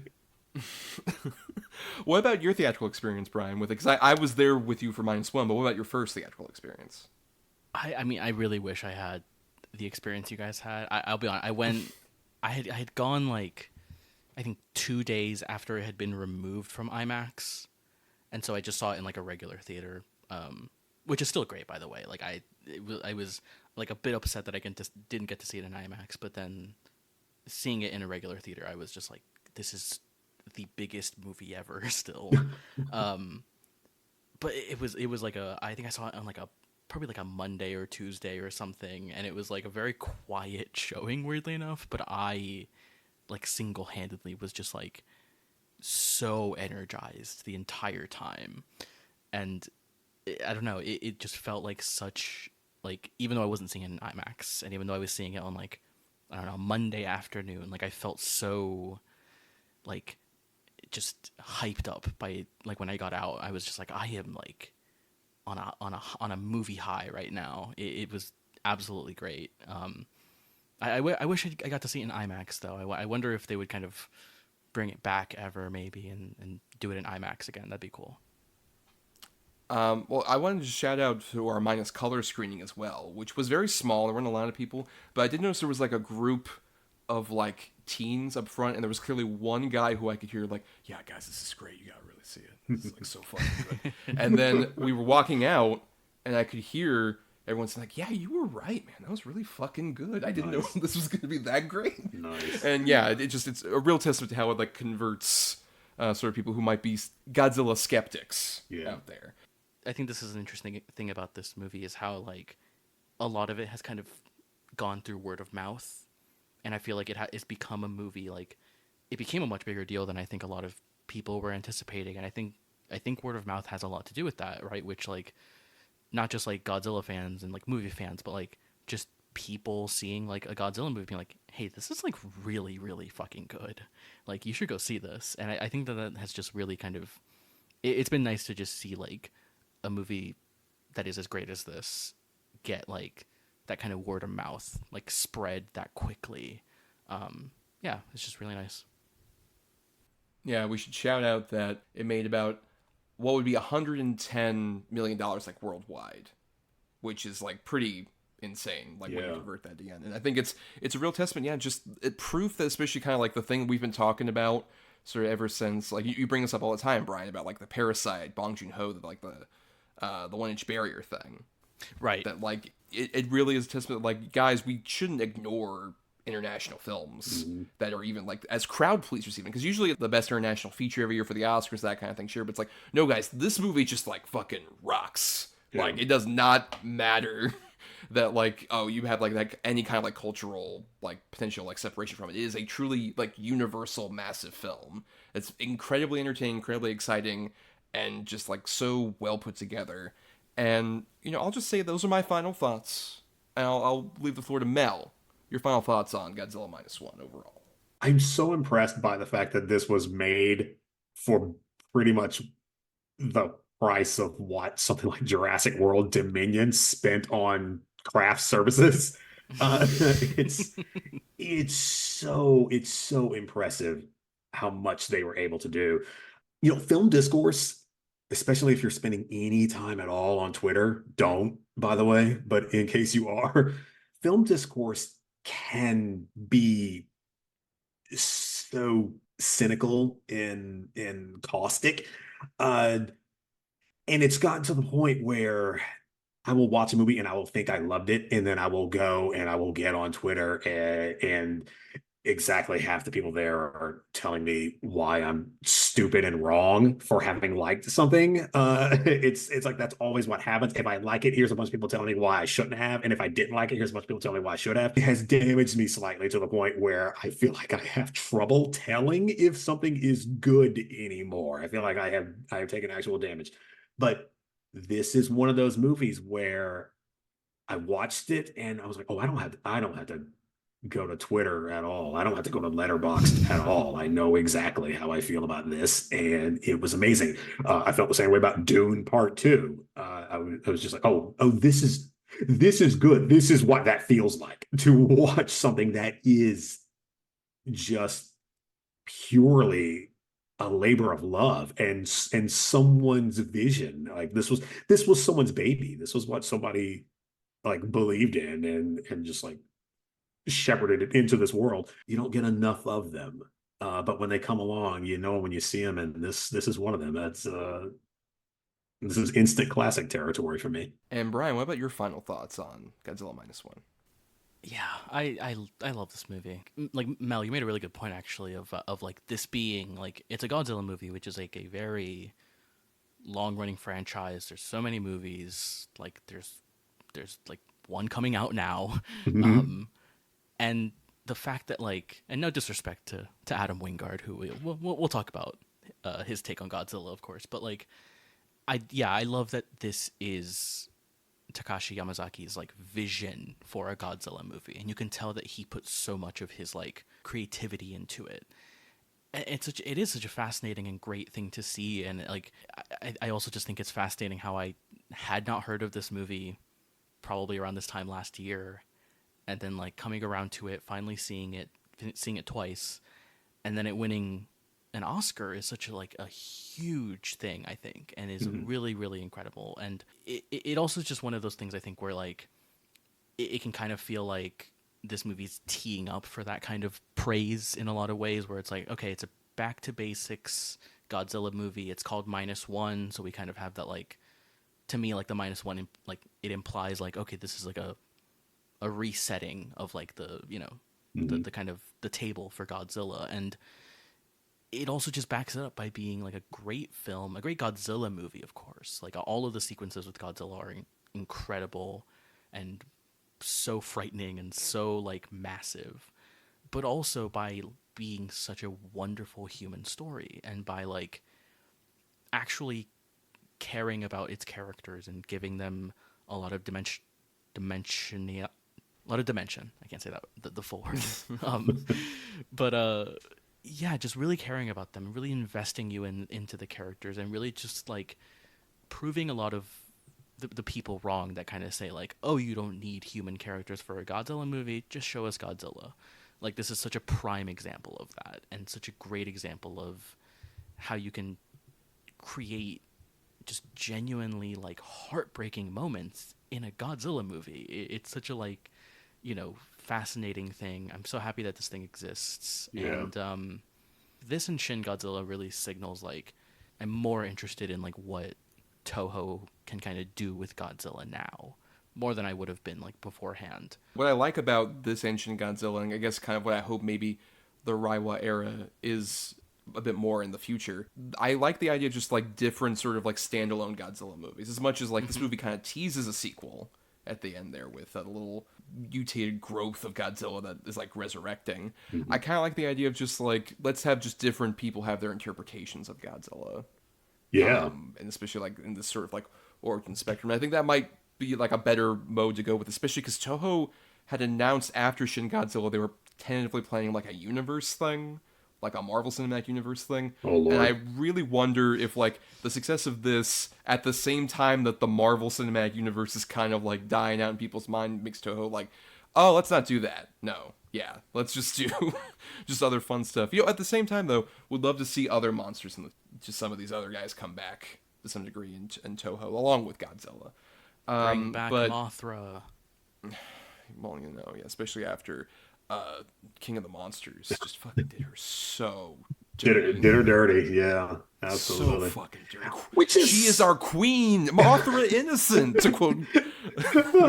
It's such a shame too because I feel like King of the Monsters did Ghidorah really well.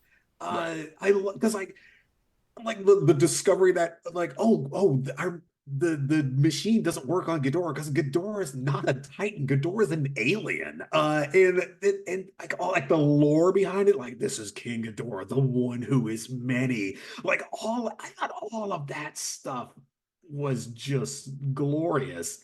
And then yeah, they totally just dropped the ball on Mothra and just such disservice to our queen. But that's a completely different thing. Very much so.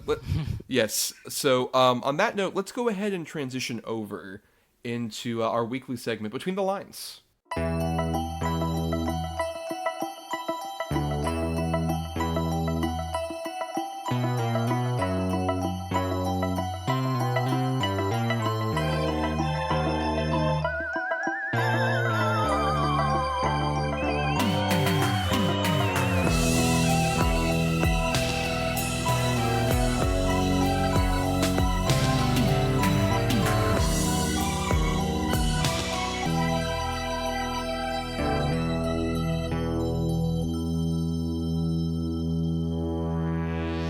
So Between the Lines is a segment that we do every episode in which Bryan, myself, and a guest, if they so choose, recommend a movie that is tangentially related to the movie we're talking about, or maybe is an alternate pick for like the particular letter that we're doing.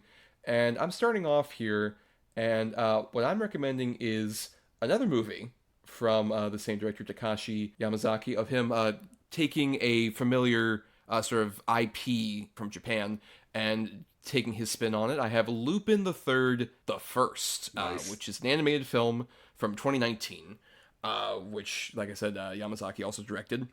And obviously, if you might have seen Lupin, in Castle of Cagliostro, which is my main exposure to him, but the character's been around forever in manga and various animated films and series and stuff like that. But I'm mainly familiar with him through Castle of Cagliostro, the Hayao Miyazaki movie. And I was curious about this, considering it was the same director, though before I knew this was from the director of Godzilla Minus One, I was kind of put off by like, oh, this in CG? Like, I don't know, the charm of like the 2D animation, because this is the first, at least big like movie, I believe, that of Lupin that was done in CG. And watching the movie itself, it's actually like incredibly well done. This feels like the closest I would say to kind of like in CG something to like The Adventures of Tintin, in terms of like a big raucous adventure kind of thing done in like CG animation. And the plot of this one basically is Lupin gets caught up in this whole mystery that involves this woman who has this diary that has like is connected to this archaeologist. This takes place in sort of like the 60s era, so former Nazis are trying to like capture this thing that she has, and Lupin kind of pops in initially in a way that feels like, oh, he's not connected at all to this, just to kind of like steal this thing for like, obviously because he's a gentleman thief. He wants to take that right off her hands and sell it somewhere. But like in this movie, it's very much like him kind of like having this sort of back and forth with this woman, but also the classic characters show up, like his driver buddy and that fucking yellow beetle, which is so great. It's Cooper, Fucking Cooper Manny. The Cooper, sorry, yes, the Cooper. I know cars very well, but those dynamics are there and familiar. But there's like so much other like fun stuff with this movie. The way that this movie actually utilizes sort of like the CG for like certain angles. There's a whole scene that involves basically like a laser tunnel hallway that's incredibly well done. That kind of feels like his own spin on, say, like something like Mission Impossible, the Brian De Palma film, with like the sort of people hanging around and stuff like that. It's like so energetic and so lively. It still has a lot of like that kind of rubberiness that I like about, say, the cast of Cagliostro, but it also feels very distinct and very much of its own variety, and has a lot of fun twists and turns with the mystery of like what exactly this contains. I won't spoil it because it's kind of a hoot. Like, oh wow, this goes this way. Okay, that's what we're going with. This is pretty fun. So I would definitely recommend that one. It's Lupin the Third, the First, from 2019. Have either of you seen this one? I have. Yeah, it's a riot. It's a hoot. Yeah. And I'm also a huge fan of Lupin. And I'm wrong. I'm wrong. It wasn't a Cooper Mini. It was a Fiat 500. Then we're both terrible at cars. Castle of Cagliostro was my introduction to Lupin, which is a great one to start with. Absolutely, it's so good. Such an intricate storyline, incredibly smart, and there's so many of these films now. Like I'm so far behind. I have no idea what's going on in them now. But that one's great. The Fuma Conspiracy, I'm a huge fan of. Some of them get really weird. Like the further back they go, they get super weird and a little racist. But yeah, great movies. And this one, this was the first CG one, and it was a rip roaring good time. I hope they can continue making them. Yeah, I actually haven't seen this movie, weirdly enough. Although I love The Castle of Cagliostro like so much. I do remember when it was coming out though, and I remember people kind of going like, "Oh, it's CGI? That's weird. I don't know if I'm into this." But I have heard very good things, and I'm like watching the trailer here, and it looks sick as hell. So I should see it at some point. Didn't help also that it came out in the States during the pandemic. Yeah. Where we just kind of felt like kind of got lost in the shuffle, which is a real bummer because once again, it very much like that Yamazaki's kind of like crowd-pleasing sensibilities really work for especially just Lupin wanting to get rid of fucking Nazis. Like, yeah. Hell yeah. Fuck those guys. I mean, also, you mentioned Tintin. Like you make the Tintin comparison, and I am there immediately. Immediately to sell you on it, 100%. Yeah. that comparison perked up Brian's ears over there. The Tintin is the fourth Indiana Jones movie for me. That's true. Like I don't consider Crystal Skull or Dial of Destiny. It just goes Raiders of the Lost Ark, Temple of Doom, Last Crusade, Tintin. Everyone should watch Tintin. That's not my recommendation, but everyone should watch The Adventures of Tintin. I believe you've recommended it previously, and you'll recommend it any chance you get. I will. But you know what? While you're on the recommending kick, Brian, go ahead. What's your recommendation for this week? Well, this is the indie episode, of course, so I'm going with a much smaller scale Godzilla movie. I'm recommending Godzilla 2014, the Gareth Edwards film, the Warner Brothers legendary kind of reboot that has started the MonsterVerse and has led us to the New Empire in theaters now. But this movie, directed by Gareth Edwards, I think we talked a little bit about the 2014 version and how it has a lot of human characters, and it kind of wants you to care about Aaron Taylor Johnson and Elizabeth Olsen and Bryan Cranston. And for a lot of people, I think it was unsuccessful in that, and I think especially I think a lot of people will point to like the death of Bryan Cranston as to when they kind of stepped out of the movie, and I completely disagree. I think this movie absolutely rules, and I think it is such a fantastic pre Godzilla Minus One. I think it would have been my favorite kind of modern day version of Godzilla, just because I think the CGI in this movie is, on the budget, of course, the scale they're working with, like $160 million. I think that it is some of the best modern day CGI in terms of how it's aged. This movie's a decade old, which feels very weird. But I just think it looks absolutely incredible. And, Gareth Edwards is someone else who also gets like a real sense of scale in all of his movies. Even Rogue One. I have a lot of problems with that movie, but that is not one of them. And I just think like so many of the sequences in this movie, like the parachuting sequence, which is like one of the most like famous moments in the entire movie. just really stick with me. And this movie also has a very Spielberg kind of, twist.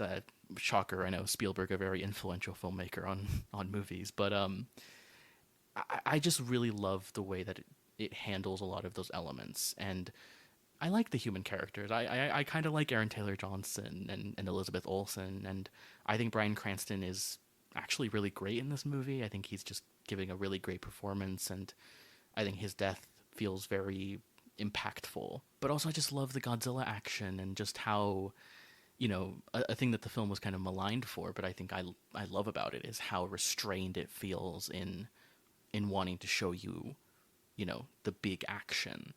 And I really respect that a lot, and I think it's really interesting, and it's a really fascinating choice from Gareth Edwards. And yeah, I just really, really love this movie. I rewatch it kind of a lot, weirdly enough, and it just has really grown for me over the years. But yeah, how do you guys feel about Godzilla 2014? I'm a much bigger fan of it now than I was when I originally saw it. Yeah, you want to talk about scale, like that absolutely is an example where Edwards never loses sight of the scope of Godzilla. And it's always, because so much of it is from the human perspective, the sheer size of him is always on display, like so much to the point where you almost never see all of him in frame at the same time. And I thought it was really cool. It also has me talking earlier about how I'm the guy who will stand up and cheer during certain scenes. We cut together just a bunch of just moments from movies that have made me cheer in the past, and Godzilla 2014 absolutely has one of them. That fantastic kill at the end where he breathes atomic fire down the throat of that thing. that is, that's a stand-up and cheer moment for me. I thought that was just so metal.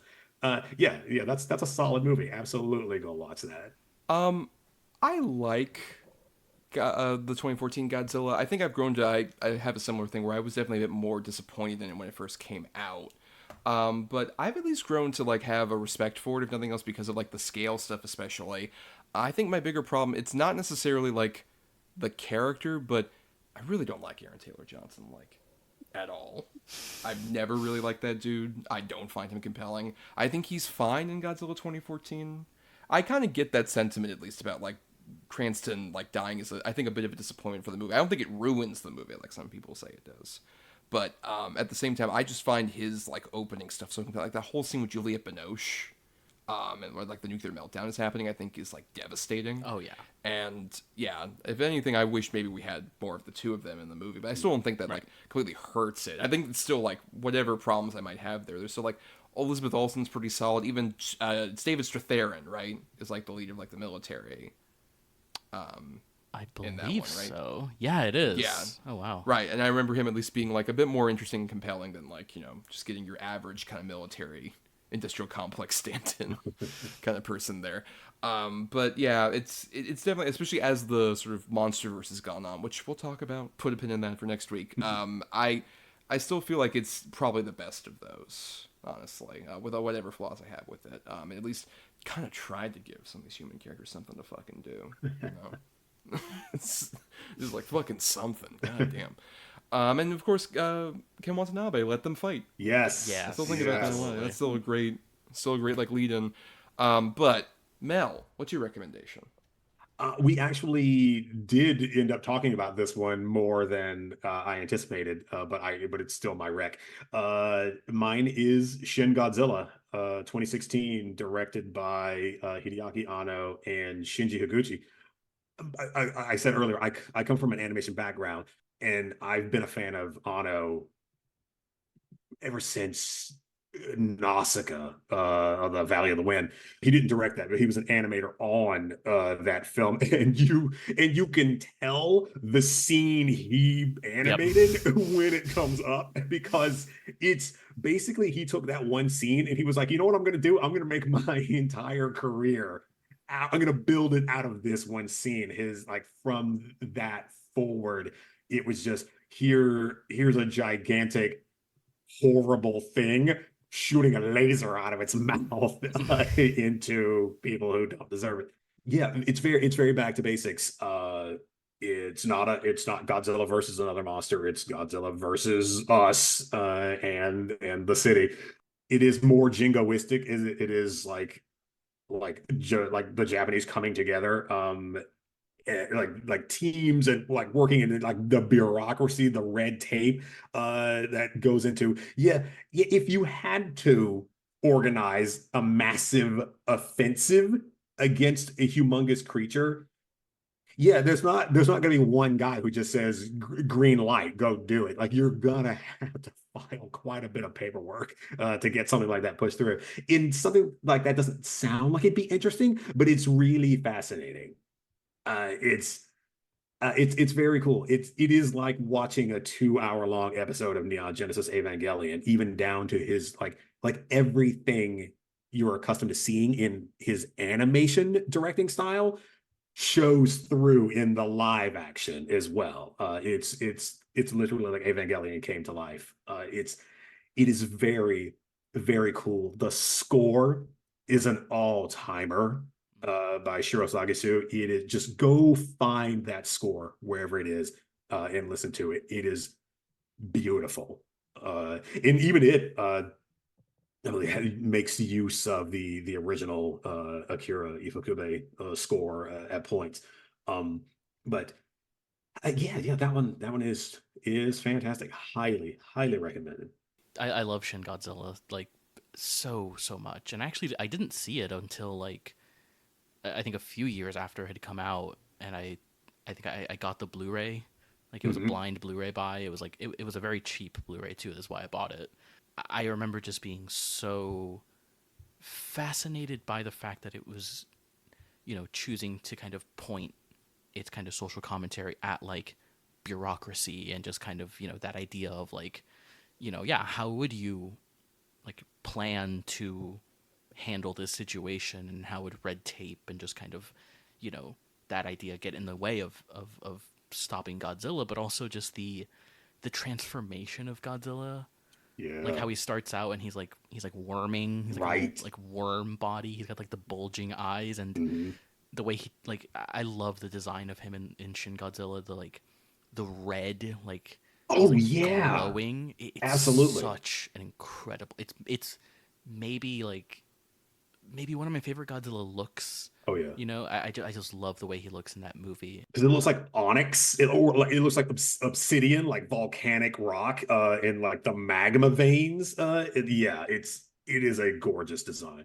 Yeah, absolutely. And I mean, just the sequence where he uses his like atomic breath in this movie, or his like laser mouth thing in this one, is so stunning. I just love the color of it is so great, but just the way he handles like the devastation of it is so great. And I love Hideaki Anno. I think he's the absolute best. I will figure out a way for us to cover Evangelion somehow. Please have me back for that. Oh, absolutely, yes. But yeah, I adore Shin Godzilla, and I think everyone should watch it. Yeah.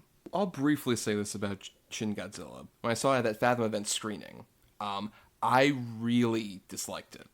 I don't know what the deal was. I'm not sure if it was maybe the screening I went to and the horrible nachos I ate. I'm not sure if it was just like me being very like put off by how this Fathom events was like screening the movie, maybe with the subtitles. But I remember just really disliking it and being baffled by how much everyone loved it. And then I revisited it around the time, like in the lead up to Godzilla versus Kong coming out, when I was like running through the ones I hadn't seen. And I'm like, well, I should give Shin Godzilla another chance. It's been a while. I need to actually give it another chance. And I will say, I like it so much more now. I'm not sure what I was on in 2016. I don't know, bad time maybe. I mean, it was a bad year. The bad nachos will do it. The worst thing about that year really was the nachos I ate at that particular screening. Bad nacho season. Truly. So bad.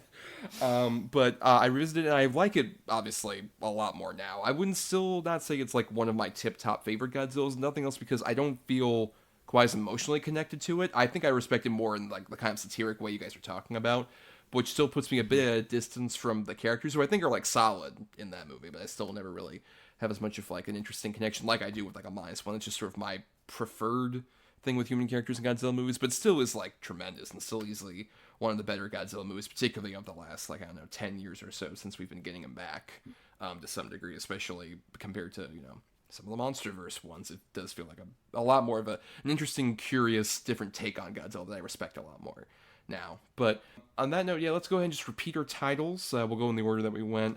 Just so, you know, if people want to add these to their watch list, they can remember the titles here as we send off on the segment. My recommendation was the another film directed by Takashi Yamazaki, Lupin the Third, the First, from 2019. Mine was the 2014 Godzilla film directed by Gareth Edwards. And mine was Shin Godzilla from 2016, directed by Hideaki Anno and Shinji Higuchi. Yes, on that note, we'll start wrapping up here, but we want to thank some people. We want to thank Burial Grid for our music for the show. Purchase this music at burialgrid.com. Thanks to Michelle Kyle for our artwork. Find her at MishKyle96 on Twitter.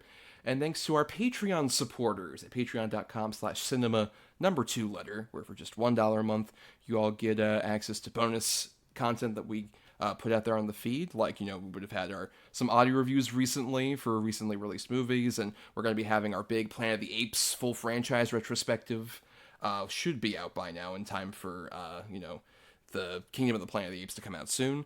And yeah, for just that $1 really helps out the show. We really appreciate it. But we also want to thank our guest, Mel. Mel, thank you so much for coming on the show. Yes, here to discuss Godzilla Minus One. Really appreciate it. Where can people find you on the internet? First of all, thank you very much for having me. It's been a pleasure, because it always is. You can find me on YouTube at Tangent 1985. The Tangent 1985 channel has a plethora of video reviews and video essays. I am also occasionally on Twitter, also at Tangent 1985. And I'm a freelance screenwriter. So reach out to me on, you know, wherever you want. Twitter is fine. If you've got an idea for a movie and need some help writing that. Also working on a podcast coming out called Don't Make Me Watch That, where each episode I force someone to watch a movie that they try to avoid for however long. And that is a work in progress. Very excited to hear about that, for sure. Would love to be on whatever permutation of that comes about. Absolutely. You'll be the first to know. You'll be the second to know. Right. Not quite first. -1, if you will, on Right. that. But you can find us on, you know, Instagram or any other hell sites that you're on at cinema2letter. That's our social handle. And you can find me on Letterboxd or whatever hell site as at Not the Who's Tommy. And you also do some writing at film-cred.com occasionally. Yes, and you can follow me on Twitter as well, at BRYANDRADE and the number 3. Or you can follow me on Letterboxd, where I'm much more active at my name. And yeah, you can see what movies and lists I'm making over there. So yeah, follow me. And for more of us, please, you know, follow us on Apple Podcasts or whatever podcasting platform you're using to listen. If you're listening on the Talk Film Society Network, why not listen to all the other great shows that are on there? And if you can also dig into the archives on our Podbean main feed for, you know, the previous seasons of the show and the old Double Edge Double Bill stuff. Mel is in a couple of those episodes too, if you want to like go looking for more Mel stuff to listen to. And if nothing else, you know, if you can't support us on the Patreon, that's cool. The free way to help us out is to just rate, review, or share us around on, you know, Apple Podcasts or whatever other podcasting platforms. Really helps out, gets people to listen, gets people to, you know, help us out as we're, you know, stuck in the middle of this city where Godzilla's got his spikes coming up, guys. Like, they're popping up. He's glowing. Yep, he's glowing out there in either black and white or in color, depending on which version you watch. But yeah, on that note, we should tease our next episode, Brian. Our N for New pick is going to be Godzilla X Kong: The New Empire, which is so new that it might still be in theaters at the time if this episode does come out in like early May. And we haven't seen it. We're recording this the Wednesday before it comes out. Mel, you kind of hinted at sort of your reactions to the MonsterVerse era. Are you at all excited for Godzilla X Kong? I am not as excited as I wish I was, but I will absolutely go see it. I can't think of a single reason why I wouldn't. I'm very curious for next week, especially because Bryan, like you mentioned, you're more of your exposures with like the MonsterVerse era as of this recording. So, and I know you haven't been a huge fan in general of the MonsterVerse era, right? Besides the 2014 one? Not really. I am currently debating if I want to rewatch King of the Monsters, because that's the one that I guess I don't know. Especially watching the Showa era ones and seeing those renditions of Mothra and Ghidorah and Rodan, like it's making me kind of want to revisit it. But I remember not liking that movie whatsoever, and same with Godzilla versus Kong. I'm just not a big fan of it. But I'm happy that Dan Stevens is in it, and I will be happy to see Dan Stevens in a Godzilla versus King Kong movie. As we all should be, like, we should be lucky that we see Dan Stevens and Godzilla share the silver screen finally. I mean, hey, he looks hot in that trailer, so, thumbs up. Well, we will see shortly on that. But on that note, everybody, it's time that we walk out of here, admittingly, without the amazing shoes that Godzilla visual effects team had. Those shoes with little Godzilla feet on there, incredible. We could never match that kind of fit. Kudos, not just for your visual effects, everybody, but your fits are wonderful. Top tier drip.